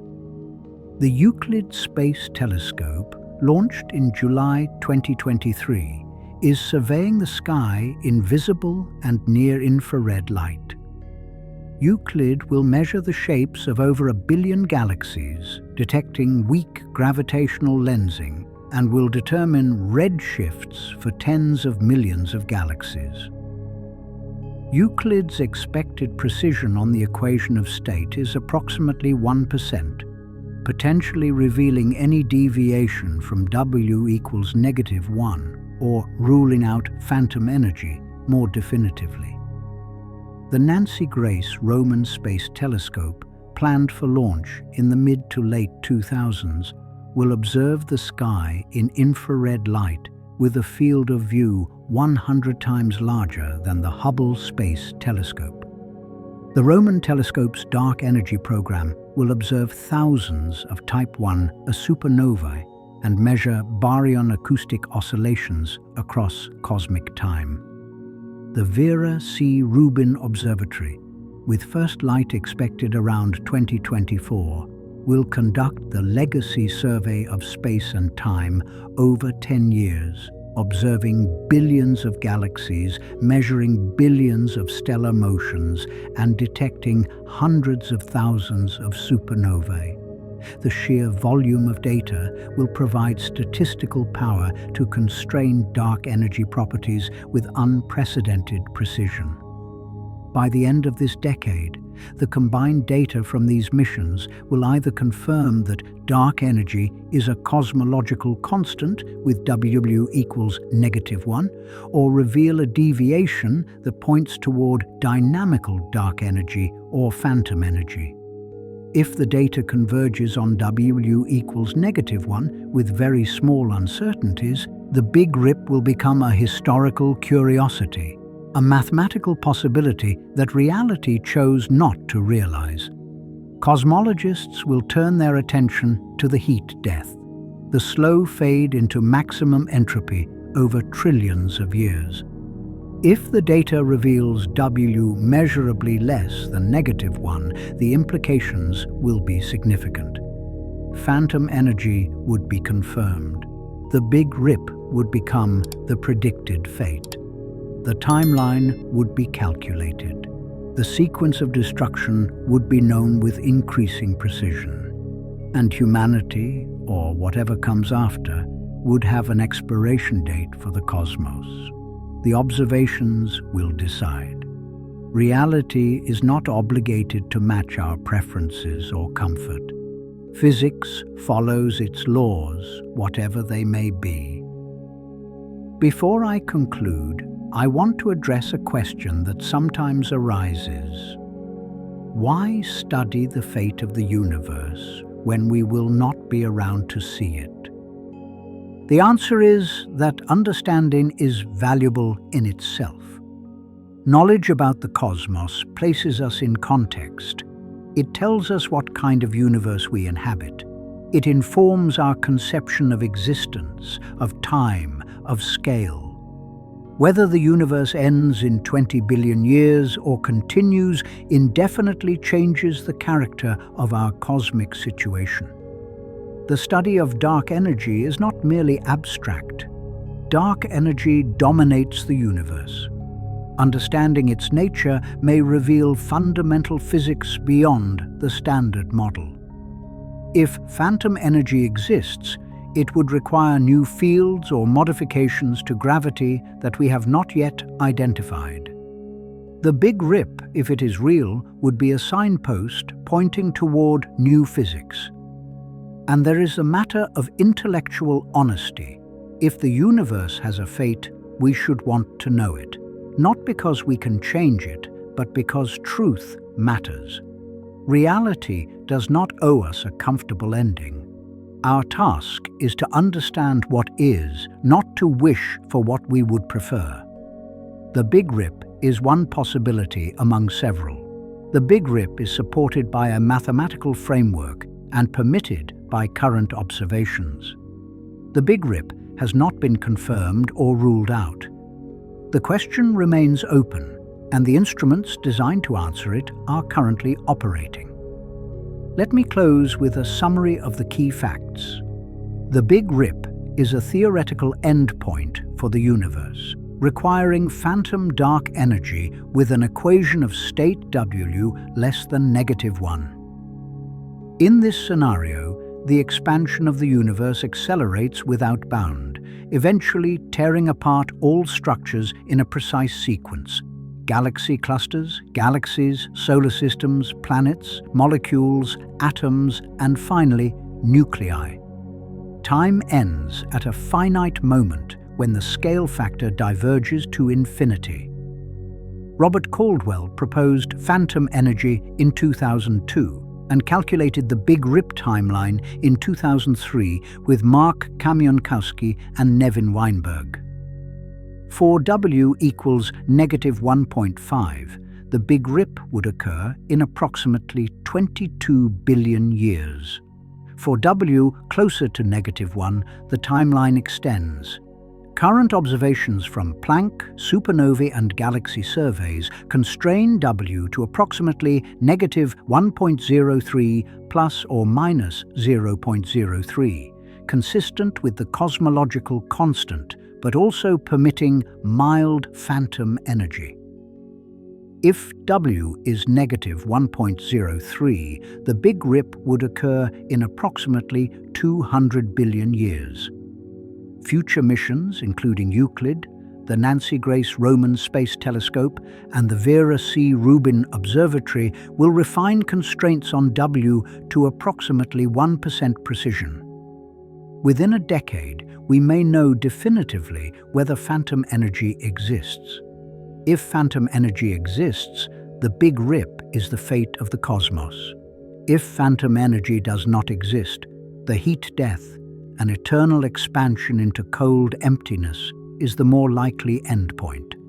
The physics is established. The observations are ongoing. The question is open. 2 trillion galaxies, hundreds of sextillions of stars. The possibility, not proven but not excluded, that all of it will be torn apart. The Big Rip, phantom energy, the equation of state, the scale factor, the Freedman equations, the Hubble parameter diverging to infinity. Time terminating. The data continues to accumulate.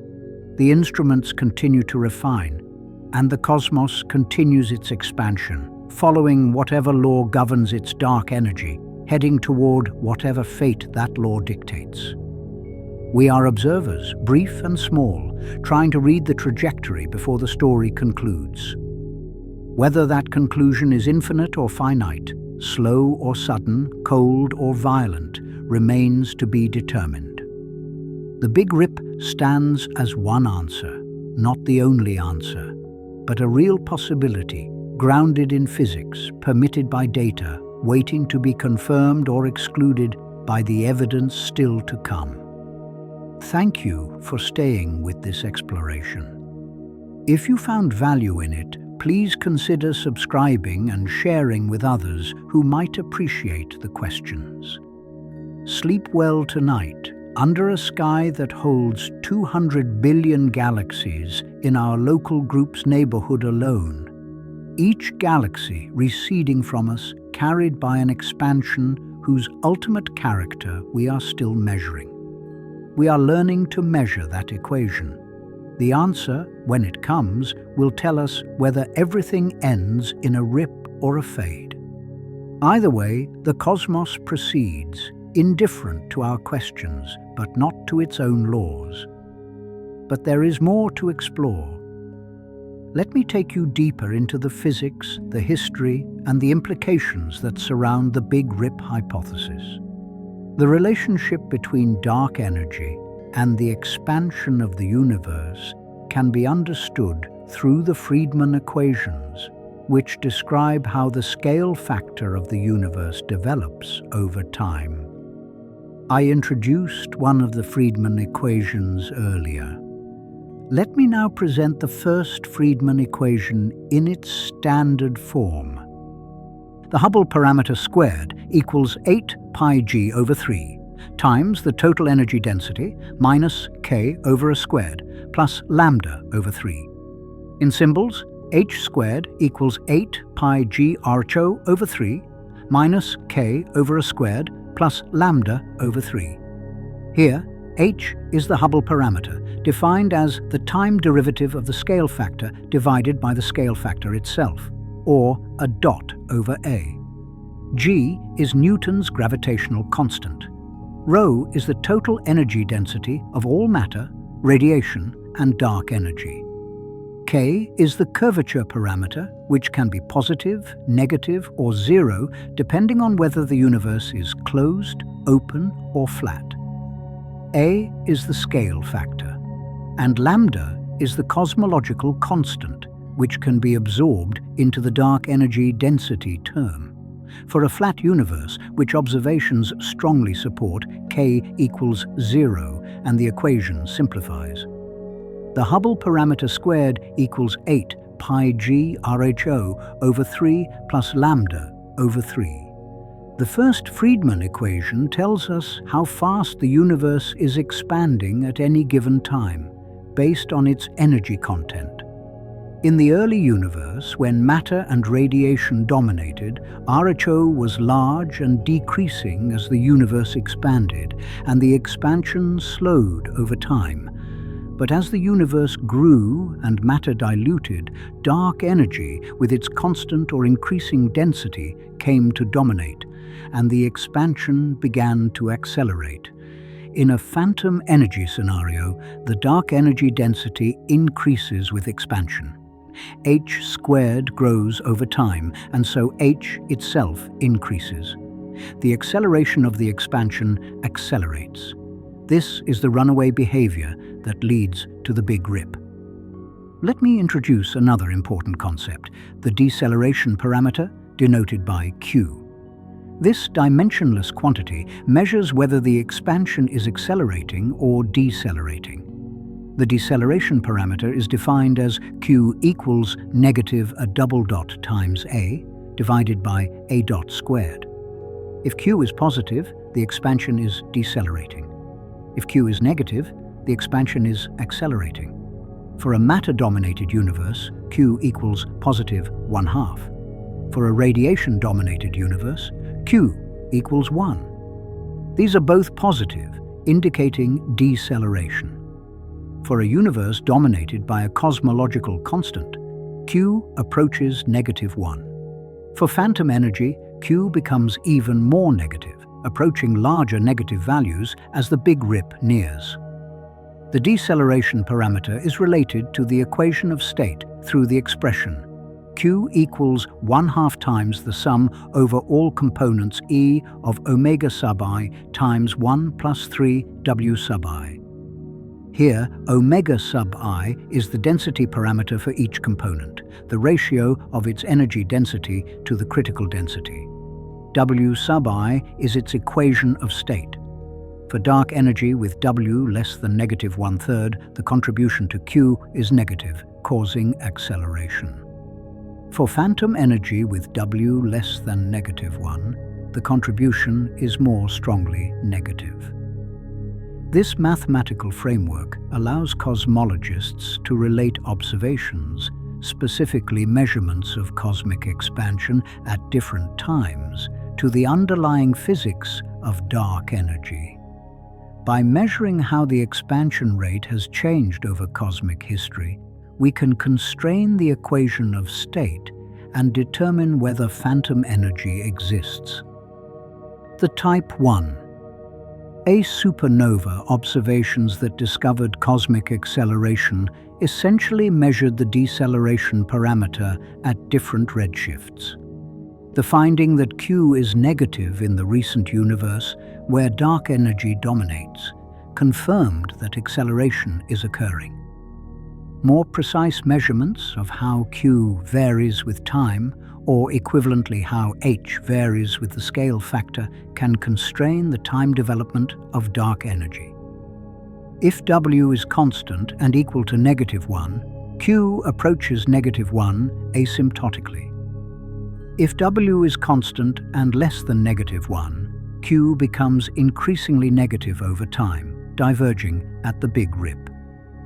Current observations constrain the time development of W as well as its current value.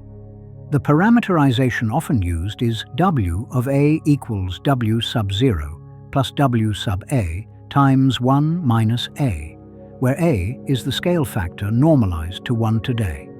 Here, W sub 0 is the current value of the equation of state, and W sub A describes how W changes with the expansion. For a cosmological constant, both W sub 0 and W sub A are 0, so W equals -1 always. For quintessence or phantom energy, W sub A could be non-zero, indicating dynamical dark energy.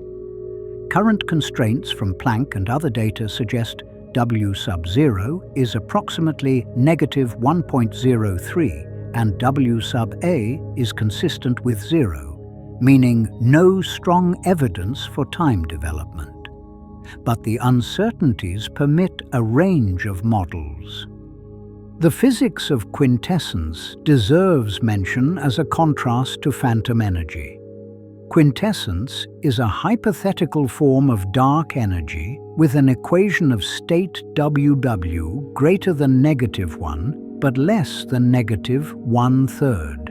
Quintessence would cause acceleration, like the cosmological constant, but its density would dilute over time rather than remaining constant. The name quintessence was proposed by Paul Steinhardt and colleagues in 1998, drawing on the ancient Greek concept of a fifth element beyond earth, water, fire, and air. In physics, quintessence is modeled as a scalar field slowly rolling down a potential, much like the inflaton field proposed to drive inflation in the early universe. Unlike phantom energy, quintessence does not violate energy conditions. Quintessence can be realized with standard scalar field theory without the pathological instabilities associated with ghost fields. For this reason, many theorists consider quintessence more plausible than phantom energy from a theoretical standpoint. Observationally, quintessence predicts W greater than -1, while current data slightly favors W less than -1.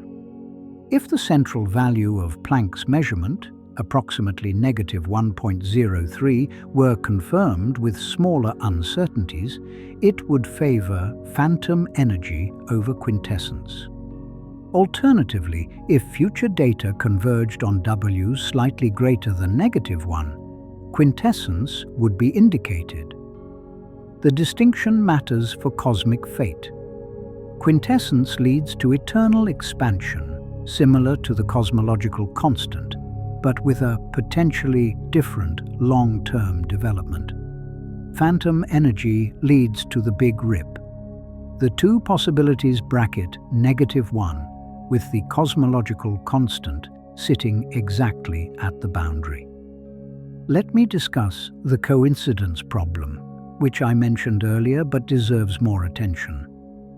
Dark energy began to dominate the universe's energy budget only recently in cosmic history. For the first 9 billion years after the Big Bang, matter dominated. Then, around 5 billion years ago, dark energy overtook matter and has been dominant ever since. Why did this transition happen around the time intelligent observers exist? One answer is anthropic. Observers can only exist in eras compatible with their existence, and perhaps complex chemistry and stable planets require a universe that is not too young and not too heavily dark energy dominated. But this feels unsatisfying to many physicists. Another possibility is that we are simply lucky, that the timing is coincidental. Given the vast range of possible cosmic histories, ours happens to have this feature. A third possibility is that dark energy is dynamical and its properties are somehow related to the matter content or age of the universe in ways we do not yet understand.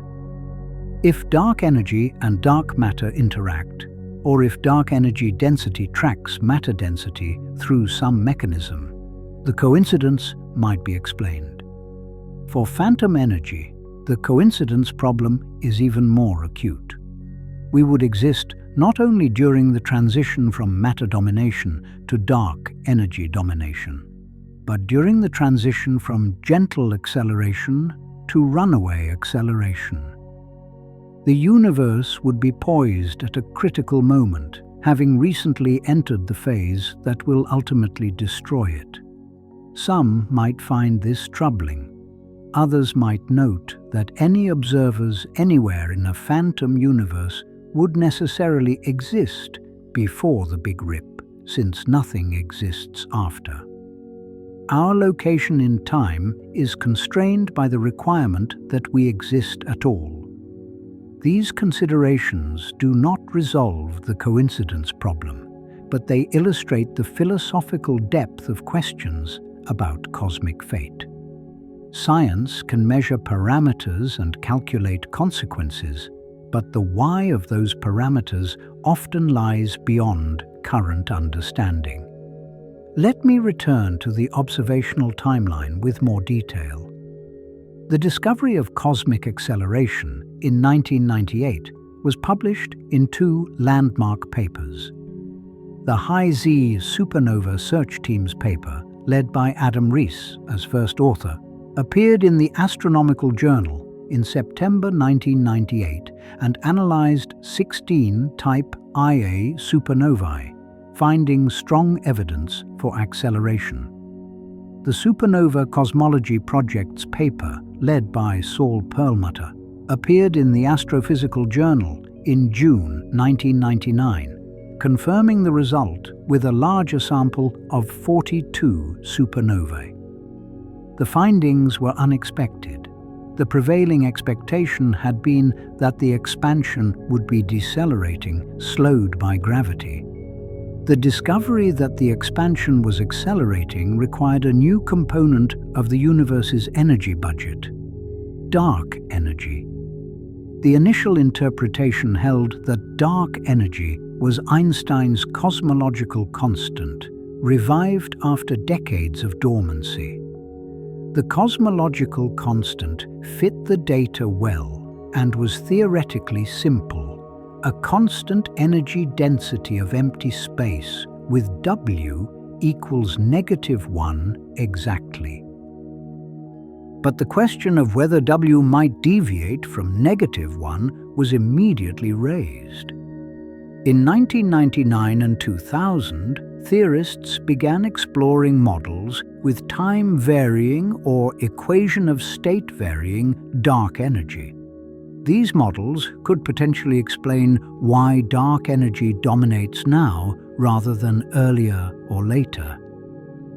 Robert Caldwell's 2002 paper on phantom energy extended this exploration into exotic territory.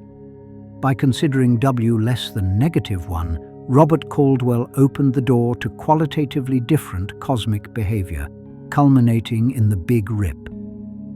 The 2003 paper by Robert Caldwell, Mark Kamiankowski, and Nevin Weinberg put concrete numbers on the scenario. Their calculated timeline, with galaxy clusters torn apart 200 million years before the end and atoms dissociated 10 to the -19 seconds before, captured both scientific and public imagination. The paper was covered in Science News, Physics Today, and other outlets. Throughout the 2000s, observations tightened the constraints.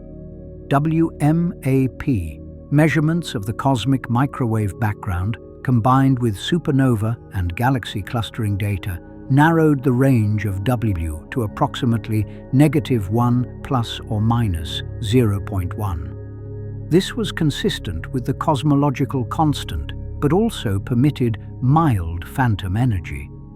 In 2011, the Nobel Prize in Physics was awarded to Saul Perlmutter, Brian Schmidt, and Adam Rees for the discovery of cosmic acceleration. The Nobel Committee's press release emphasized the unexpected nature of the discovery and its implications for our understanding of cosmic fate. In 2015, Marcello Disconzi's work on relativistic fluid dynamics addressed a theoretical objection to phantom crossing. Marcello Disconzi's formulation showed that a viscous fluid could cross the W equals -1 barrier without mathematical inconsistency, removing a constraint that had been cited against phantom models. In 2018, Planck's final results were released. The combined analysis found W equals -1.028 plus or minus 0.031, the most precise measurement to date. The central value was slightly phantom, but the uncertainty included the cosmological constant. The Big Rip was neither confirmed nor ruled out. The current decade, the 2020s, is seeing the deployment of next-generation surveys. DESI began operations in 2021. Euclid launched in 2023. The Vera C. Rubin Observatory is beginning its survey. The Nancy Grace Roman Space Telescope is under development. By the late 2000s, the combined data from these instruments should constrain W to approximately 1% precision. If W equals -1 within those uncertainties, the cosmological constant will be firmly established and the Big Rip will be effectively ruled out. If W deviates from -1, especially toward lower values, the nature of dark energy will require revision, and the Big Rip may become the expected fate. The observational campaign to measure dark energy is one of the largest coordinated efforts in modern astrophysics. Billions of dollars have been invested. Thousands of scientists are involved. The question being asked is among the most fundamental. What is the fate of the universe? The answer lies in the data. The instruments are gathering it now. Within a decade, we will likely know. Let me discuss some of the strange and counterintuitive aspects of the Big Rip that I have not yet fully explored. First, the idea that energy density can increase as the universe expands defies ordinary intuition. We expect dilution. When you spread something over a larger volume, it should become less dense. This is true for matter, which dilutes as the cube of the scale factor, and true for radiation, which dilutes even faster due to the stretching of wavelengths. But for phantom energy, the opposite occurs. The larger the volume, the more energy it contains. This seeming violation of conservation arises because energy conservation, in the usual sense, does not apply globally in general relativity. The expansion of space can do work on its contents, adding or removing energy depending on the equation of state. For phantom energy, the expansion does positive work on the dark energy field, increasing its density. The source of this energy is, in a sense, the expansion itself, a bootstrapping process that accelerates without limit. Second, the mechanism of destruction in the Big Rip is counterintuitive because it involves no force in the usual sense. Objects are not pushed apart by an external agent. Rather, the space between them expands so rapidly that the forces binding them together cannot bridge the gap. It is as if two people holding hands are suddenly transported to opposite sides of an infinitely stretching sheet. No one pushes them apart. The sheet between them simply grows faster than their arms can extend. This is a shift from everyday physics, where forces act directly on objects. In the Big Rip, the geometry of space itself becomes the destroyer, not by exerting force, but by making force transmission impossible. Third, the end of time in the Big Rip is philosophically challenging. We are accustomed to thinking of time as infinite, stretching endlessly into the future. The Big Rip posits a moment when time terminates. Beyond that moment, there is no beyond. The question of what happens after the Big Rip has no answer because there is no after. This is similar to the situation at the Big Bang singularity, where asking what happened before is considered meaningless because time itself began there. The Big Rip is, in some sense, a mirror of the Big Bang, a singularity where the classical description breaks down and the fabric of space-time itself becomes undefined. Fourth, the cascade of destruction from large to small scales inverts the usual hierarchy of forces. Gravity, the weakest force, is the first to be overcome because gravity operates at the largest scales. Electromagnetism, much stronger than gravity at atomic scales, is overcome later. The strong nuclear force, the strongest force over its very short range, is the last to fall. In everyday life, the strong nuclear force is unassailable by any macroscopic influence. The binding energy of an atomic nucleus is millions of electron volts. No chemical reaction, no mechanical force, no ordinary process can break a nucleus. But the Big Rip, by accelerating to extremes beyond any ordinary process, eventually overcomes even this strongest of bonds. This inversion reveals something about the Big Rip's character. The Big Rip is not a local catastrophe that destroys weak structures first.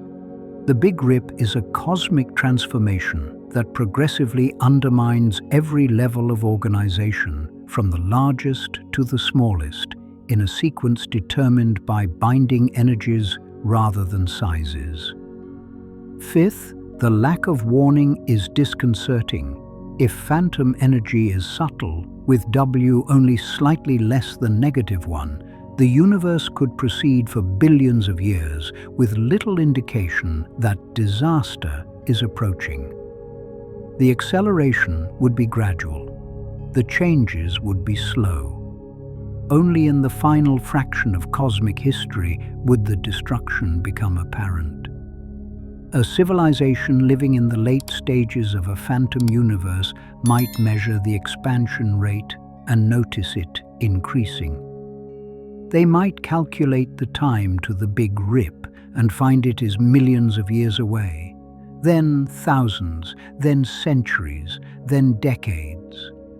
The countdown would accelerate as the end approached, giving ever less time to contemplate the inevitable. This is different from the heat death, where the universe fades slowly enough that any hypothetical long-lived beings would have nearly infinite time to adapt, migrate, or contemplate. The Big Rip offers a finite window, and that window narrows as the end approaches. I want to spend a moment on the philosophical dimensions of impermanence that the Big Rip illuminates.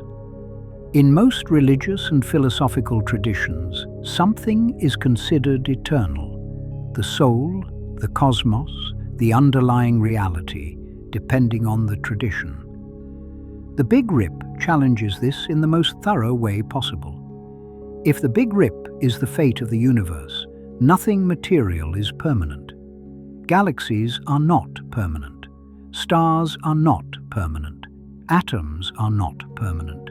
Even the protons, that were thought to be stable on timescales of 10 to the 34 years or longer, are torn apart in a finite time.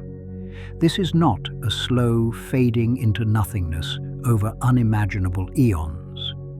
The Big Rip is a deadline, a specific moment, calculable in principle, when everything ends. For those who seek meaning in cosmic permanence, the Big Rip is challenging. But perhaps meaning does not require permanence. A symphony is not less beautiful because it ends. A life is not less significant because it is finite. Perhaps the universe, too, can be meaningful, even if it has an ending. The Big Rip also raises questions about information and memory. In physics, information is encoded in the states of particles. The information in a book is carried by the arrangement of atoms in its pages. The information in a brain is carried by the connections and activities of neurons. If all particles are destroyed, all information is destroyed. There is no record, no archive, no memory of what existed. This is total erasure. Not just the death of individuals or civilizations, but the destruction of any possible evidence that they ever existed. The universe does not merely end, it forgets. Some might find this despairing. Others might note that existence is not validated by persistence. What exists, exists, regardless of whether anything remains to remember it. The value of experience is in the experiencing, not in the trace left behind. These are philosophical reflections, not scientific conclusions. The Big Rip, like any cosmic fate, invites contemplation of what matters and why. Science provides the scenario. Philosophy explores its meaning. Let me turn to the specific alternative scenarios in more detail. The heat death, also called the Big Freeze, is the default fate if dark energy is a cosmological constant. In the heat death scenario, the universe expands forever at an exponentially increasing rate. Galaxies beyond the local group recede beyond the cosmological horizon and become unreachable.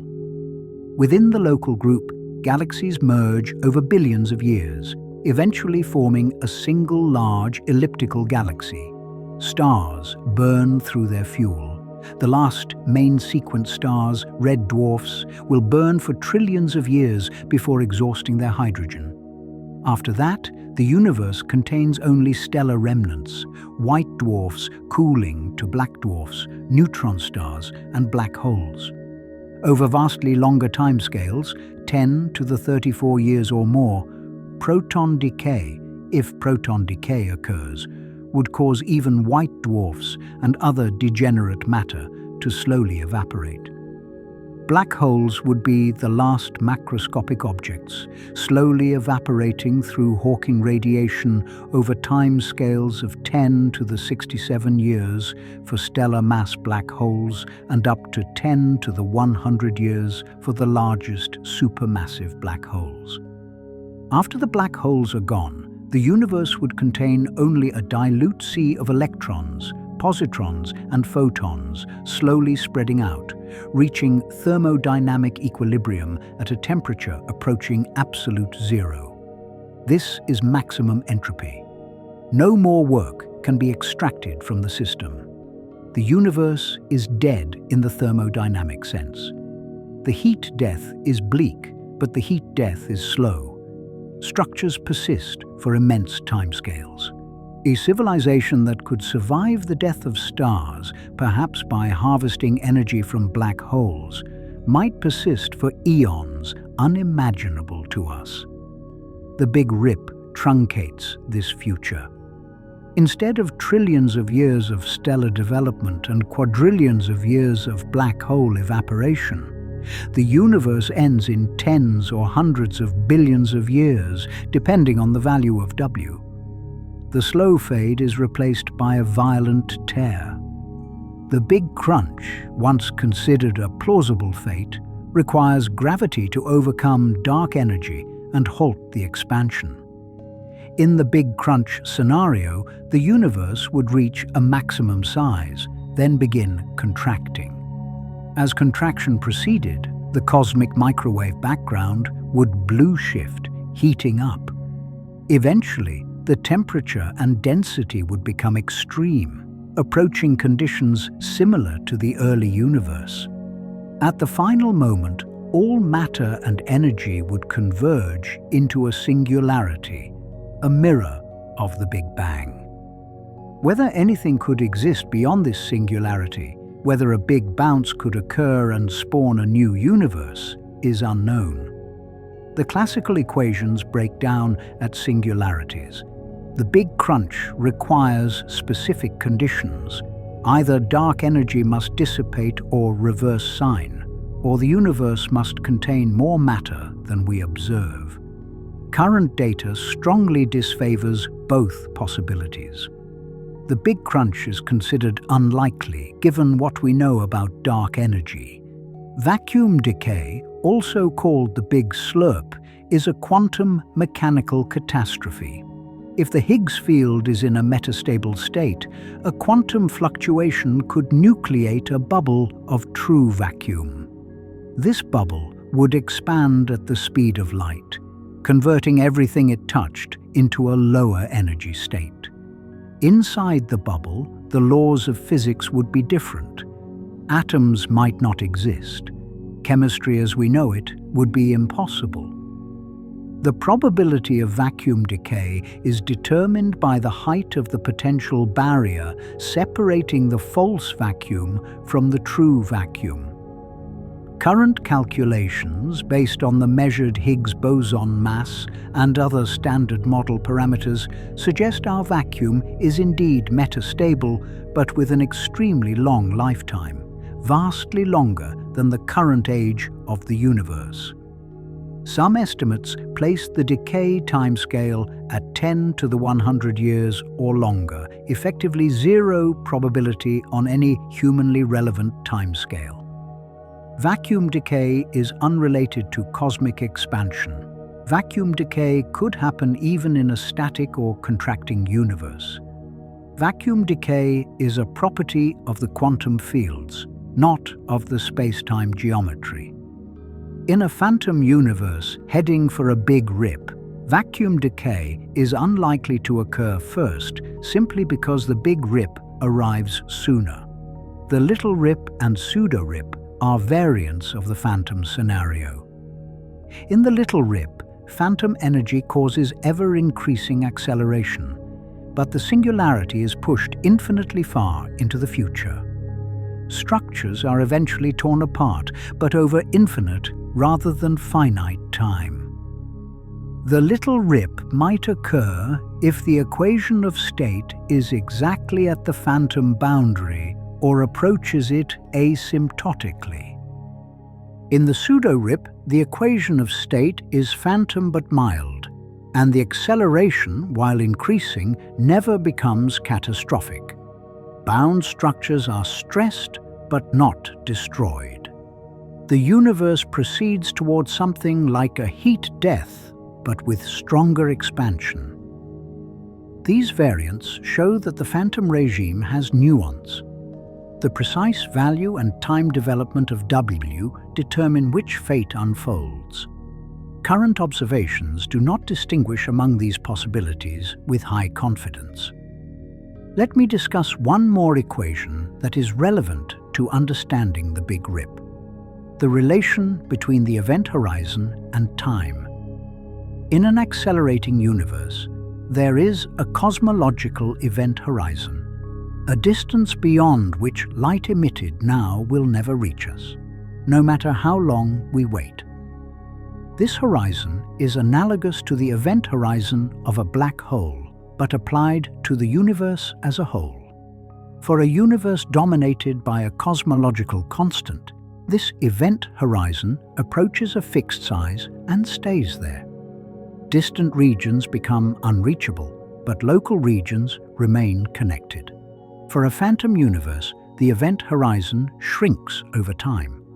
The integral I mentioned earlier, the horizon radius at time t equals the integral from t to t subrip of c dt prime over a of t prime, shows this.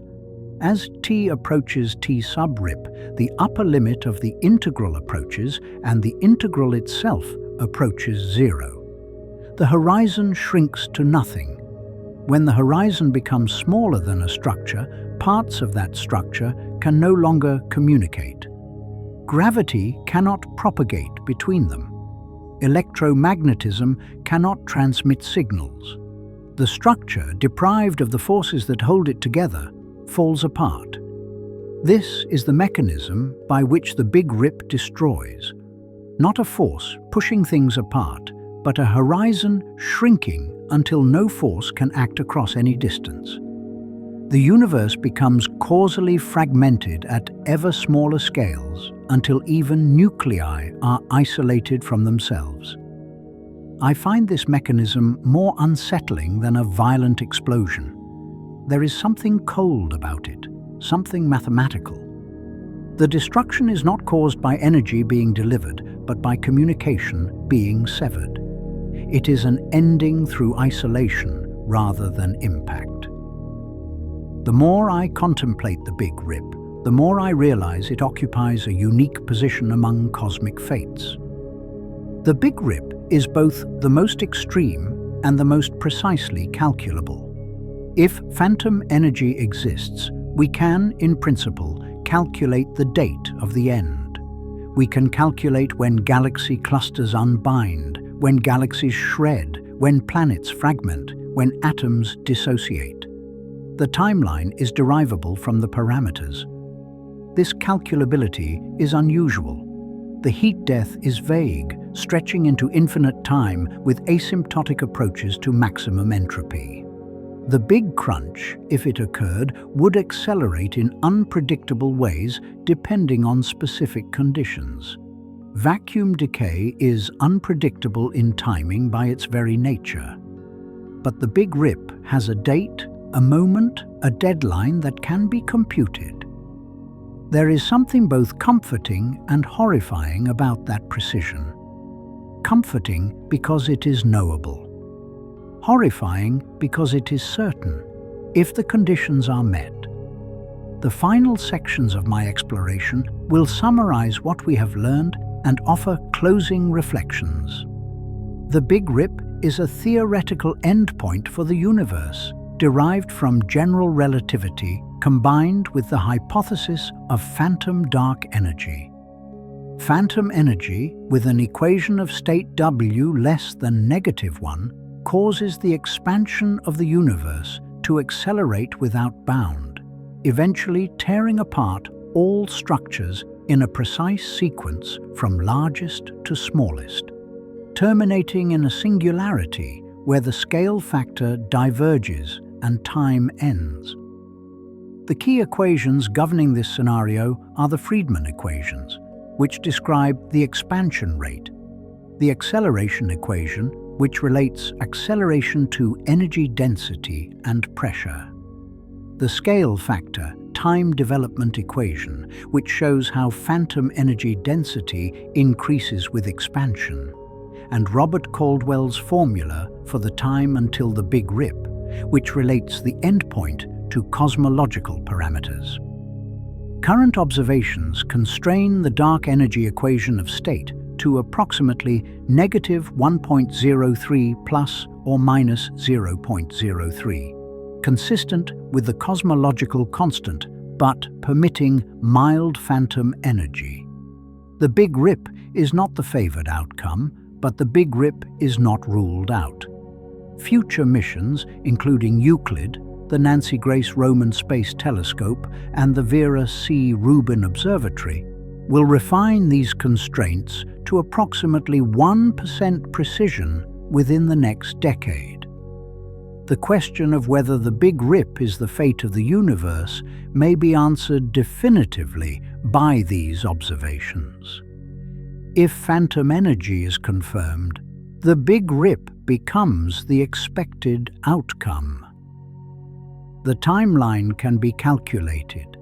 The sequence of destruction is known. The universe has an expiration date. If phantom energy is ruled out, the Big Rip becomes a historical curiosity, an interesting theoretical possibility that reality chose not to realize. The heat death, a slow fade into maximum entropy over unimaginable timescales, would be the more likely fate. Either way, the study of dark energy and cosmic fate represents one of the deepest inquiries humans have undertaken. We are asking about the ultimate context of our existence, the fate of everything that exists, the trajectory of time itself. Science can describe what the possibilities are and how to distinguish among them. Science can measure parameters and calculate consequences.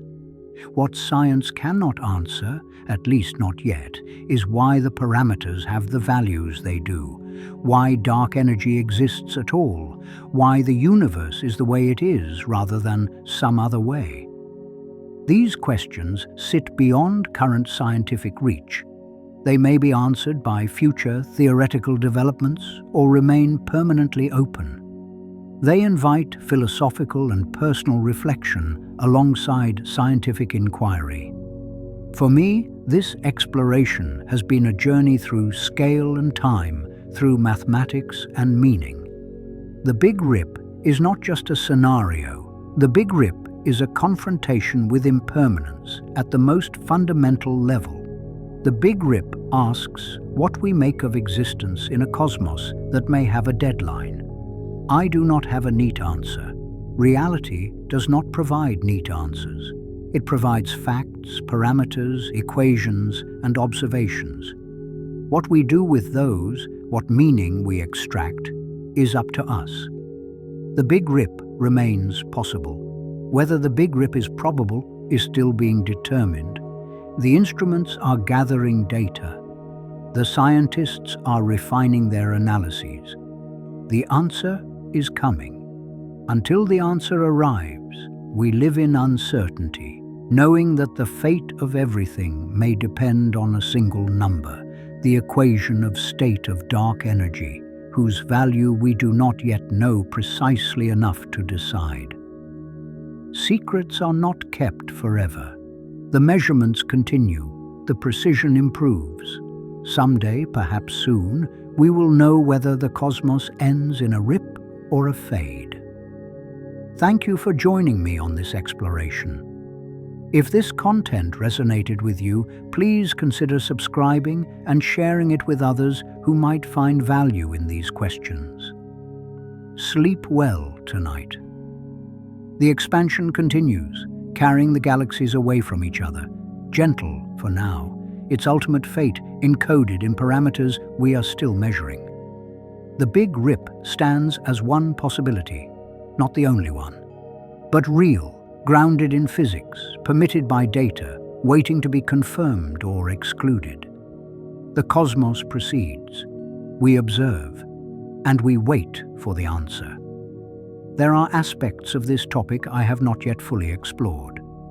Let me spend more time on the specific physics of how structures unbind, the role of binding energy, and some additional perspectives on the observational program. The binding energy of a structure is the energy required to disperse its components to infinity. For a gravitationally bound system, the binding energy is negative, meaning energy must be added to the system to break it apart. The virial theorem relates the kinetic and potential energies of a gravitationally bound system in equilibrium. The total kinetic energy equals negative 1/2 times the total potential energy. For the Milky Way galaxy, the binding energy is approximately 10 to the 53 joules, the energy required to disperse all the stars, gas, and dark matter in our galaxy to infinite separation. This is an enormous amount of energy, but finite. In a phantom universe approaching the Big Rip, the effective repulsive energy from expansion eventually exceeds this binding energy. The Milky Way cannot hold together against the cosmic expansion. Stars drift apart, the structure dissolves. The same logic applies at smaller scales.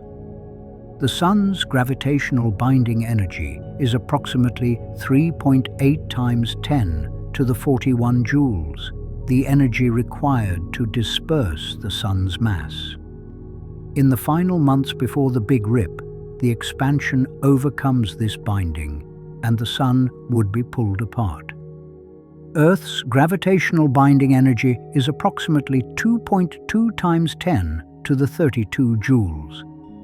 In the final minutes before the Big Rip, this binding is overcome, and Earth fragments. At the atomic scale, the binding energy of a hydrogen atom, the energy required to ionize it by removing the electron, is approximately 13.6 electron volts, or about 2.2 times 10 to the negative 18 joules. This is tiny compared to gravitational binding energies, but enormous compared to the kinetic energy of thermal motion at room temperature. In the final fractions of a second before the Big Rip, the expansion overcomes even this electromagnetic binding. Atoms are ionized. Electrons are stripped from nuclei. The binding energy of an atomic nucleus varies depending on the specific nucleus. For iron 56, which has the highest binding energy per nucleon of any stable nucleus, the total binding energy is approximately 492 million electron volts, or about 7.9 times 10 to the negative 11 joules. In the final 10 to the negative 19 seconds before the Big Rip, even this strong nuclear binding is overcome. Nuclei are dissociated into individual protons and neutrons. These numbers illustrate the scale of forces being overcome. From 10 to the 53 joules for a galaxy to 10 to the negative 11 joules for a nucleus, the Big Rip sequentially overwhelms binding energies spanning more than 60 orders of magnitude. This is the most complete destruction imaginable, more thorough than any other cosmic ending.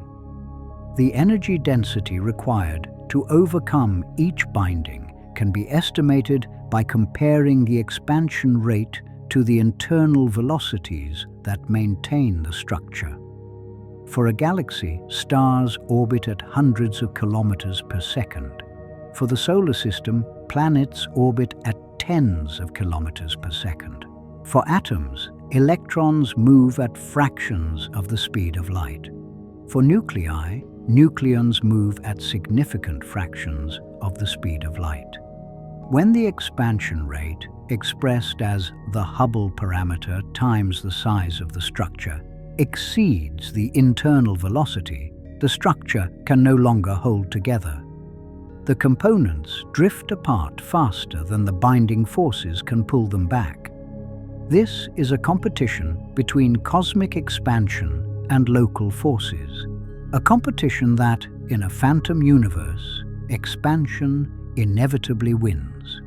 Let me discuss the Kardashev scale and its relevance to cosmic fate. Nikolai Kardashev, a Soviet astronomer, proposed in 1964 a scale for classifying civilizations by their energy consumption. A Type 1 civilization harnesses all the energy available on its planet. A Type 2 civilization harnesses all the energy from its star. A Type 3 civilization harnesses all the energy from its galaxy. In a heat death scenario, a sufficiently advanced civilization might survive for vast timescales by progressively moving to larger energy sources and eventually harvesting energy from black holes. The slow fade of the heat death allows, in principle, nearly infinite time for adaptation. In a Big Rip scenario, there is no such luxury. No matter how advanced a civilization becomes, no matter how much energy it can harness, the Big Rip destroys the energy sources themselves. Stars are torn apart before a Type 2 civilization could complete its harvesting. Galaxies are shredded before a Type 3 civilization could emerge. The deadline imposes an absolute limit on civilizational development. This is one reason the Big Rip is sometimes called the most pessimistic cosmic fate. It is not merely that everything ends.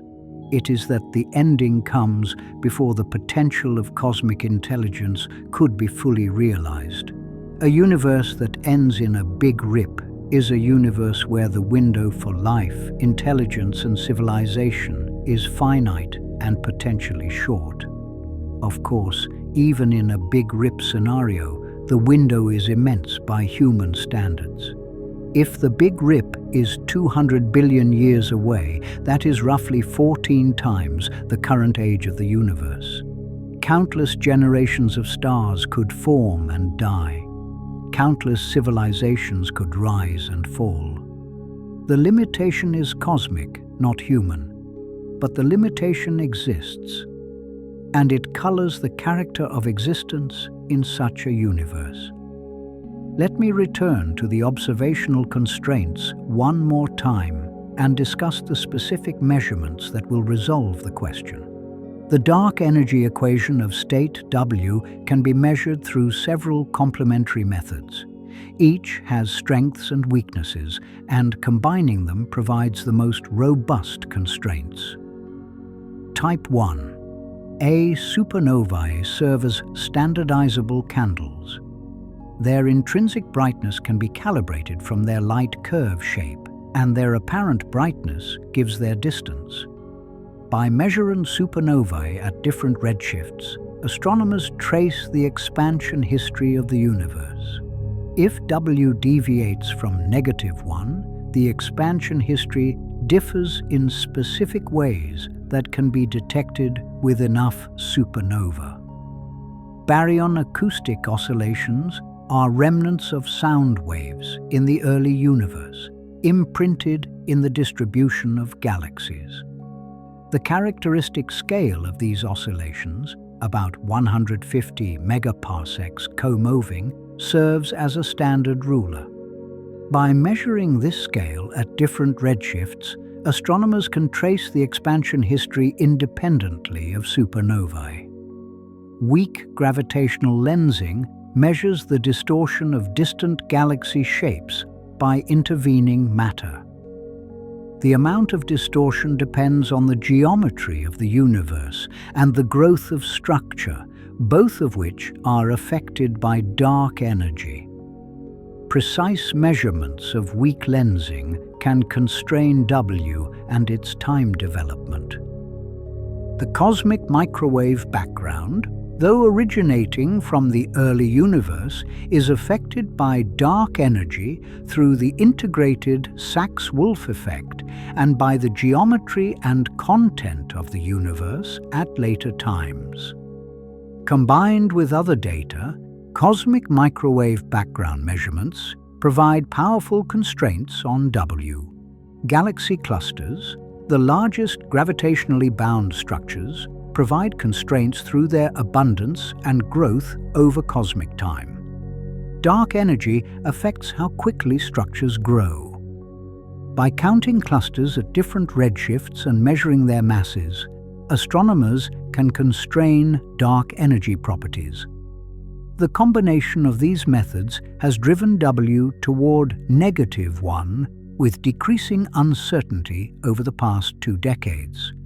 The next generation surveys will apply all these methods with larger samples, better calibration, and reduced systematic errors. If by 2030 the combined constraint is W equals -1.000 plus or minus 0.01, and the central value is exactly -1, the cosmological constant will be confirmed as the nature of dark energy. The Big Rip will be effectively ruled out. The universe will be destined for the heat death.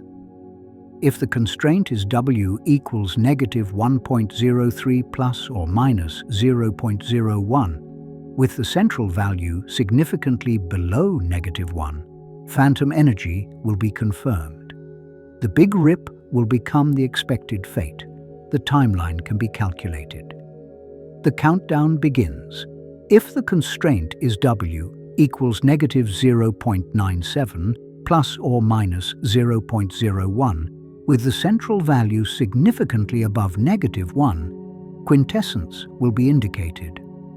The universe will still expand forever, but with dynamical dark energy rather than a cosmological constant. The precise long-term fate would depend on the specific quintessence model. The data will decide. Reality is not obligated to match any particular expectation. Let me offer a few more personal reflections before concluding.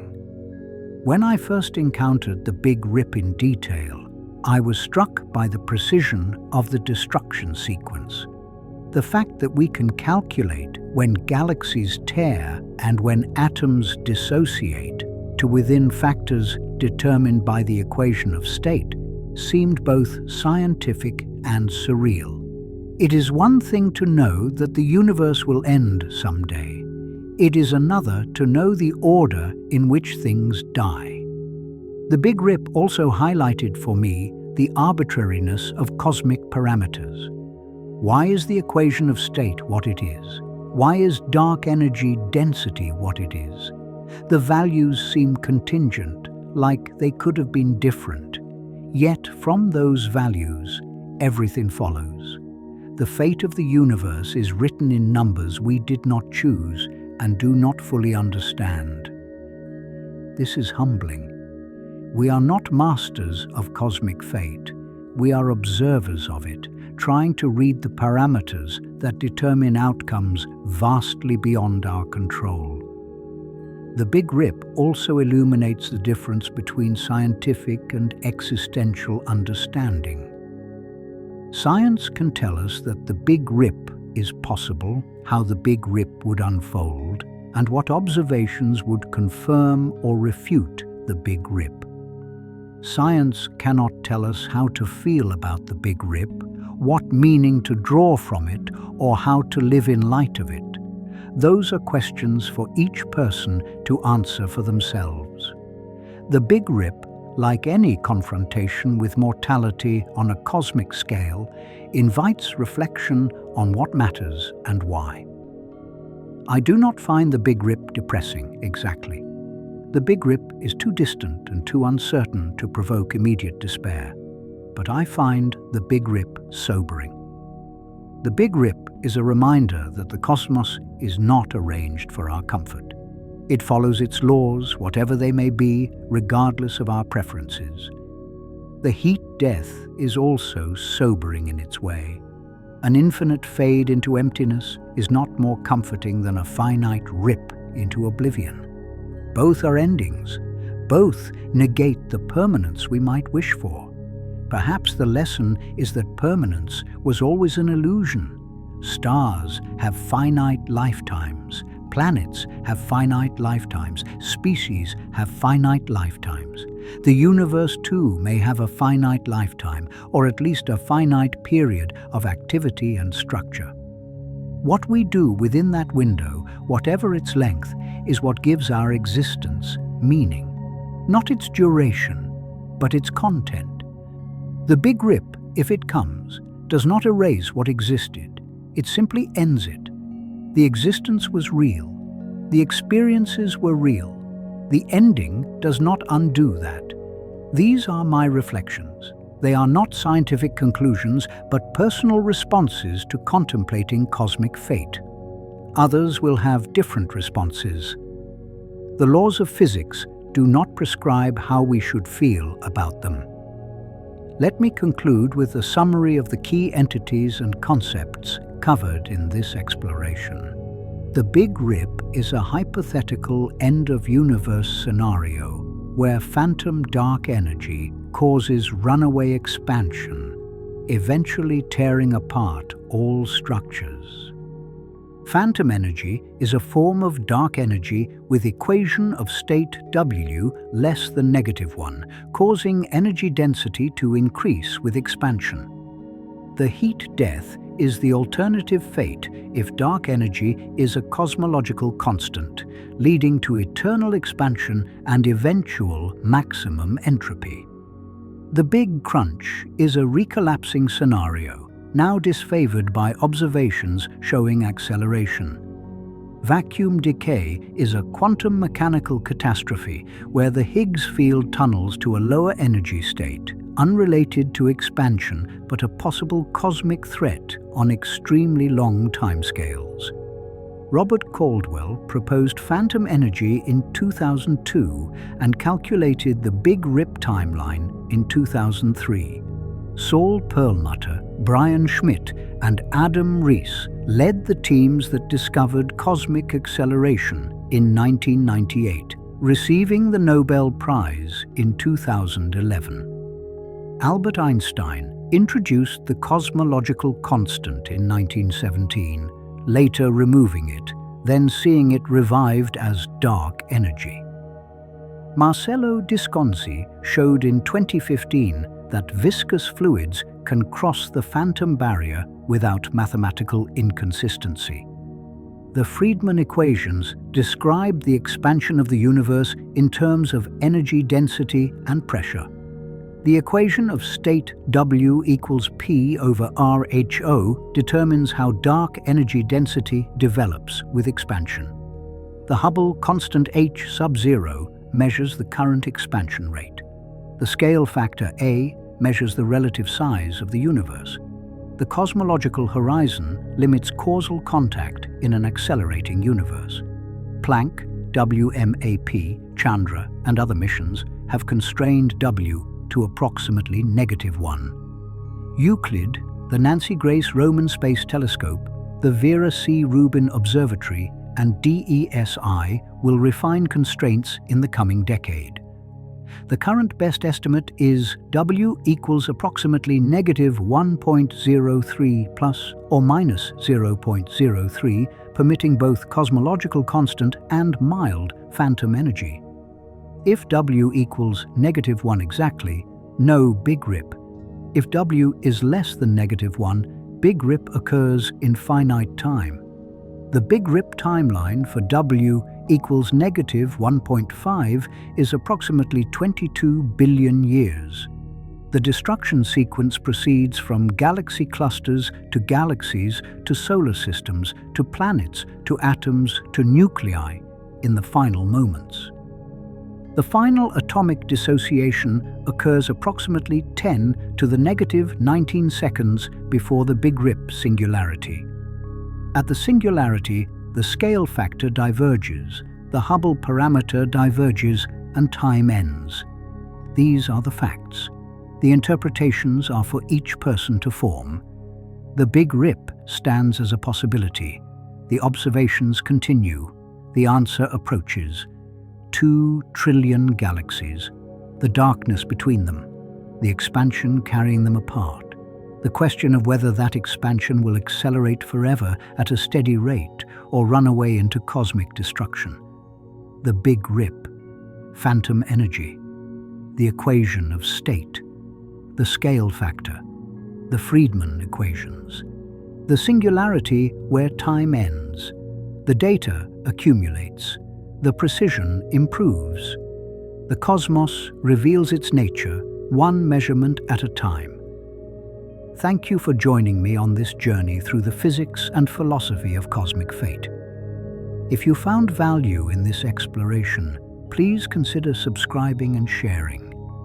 Sleep well tonight, under a sky of silent stars, each one a sun, each one part of a galaxy. Each galaxy receding from the others in an expansion whose ultimate character remains to be determined. The Big Rip is one possible ending. Whether it is our ending depends on a number we have not yet measured precisely enough. The fate remains encoded in that number. We are still learning to read it. Good night.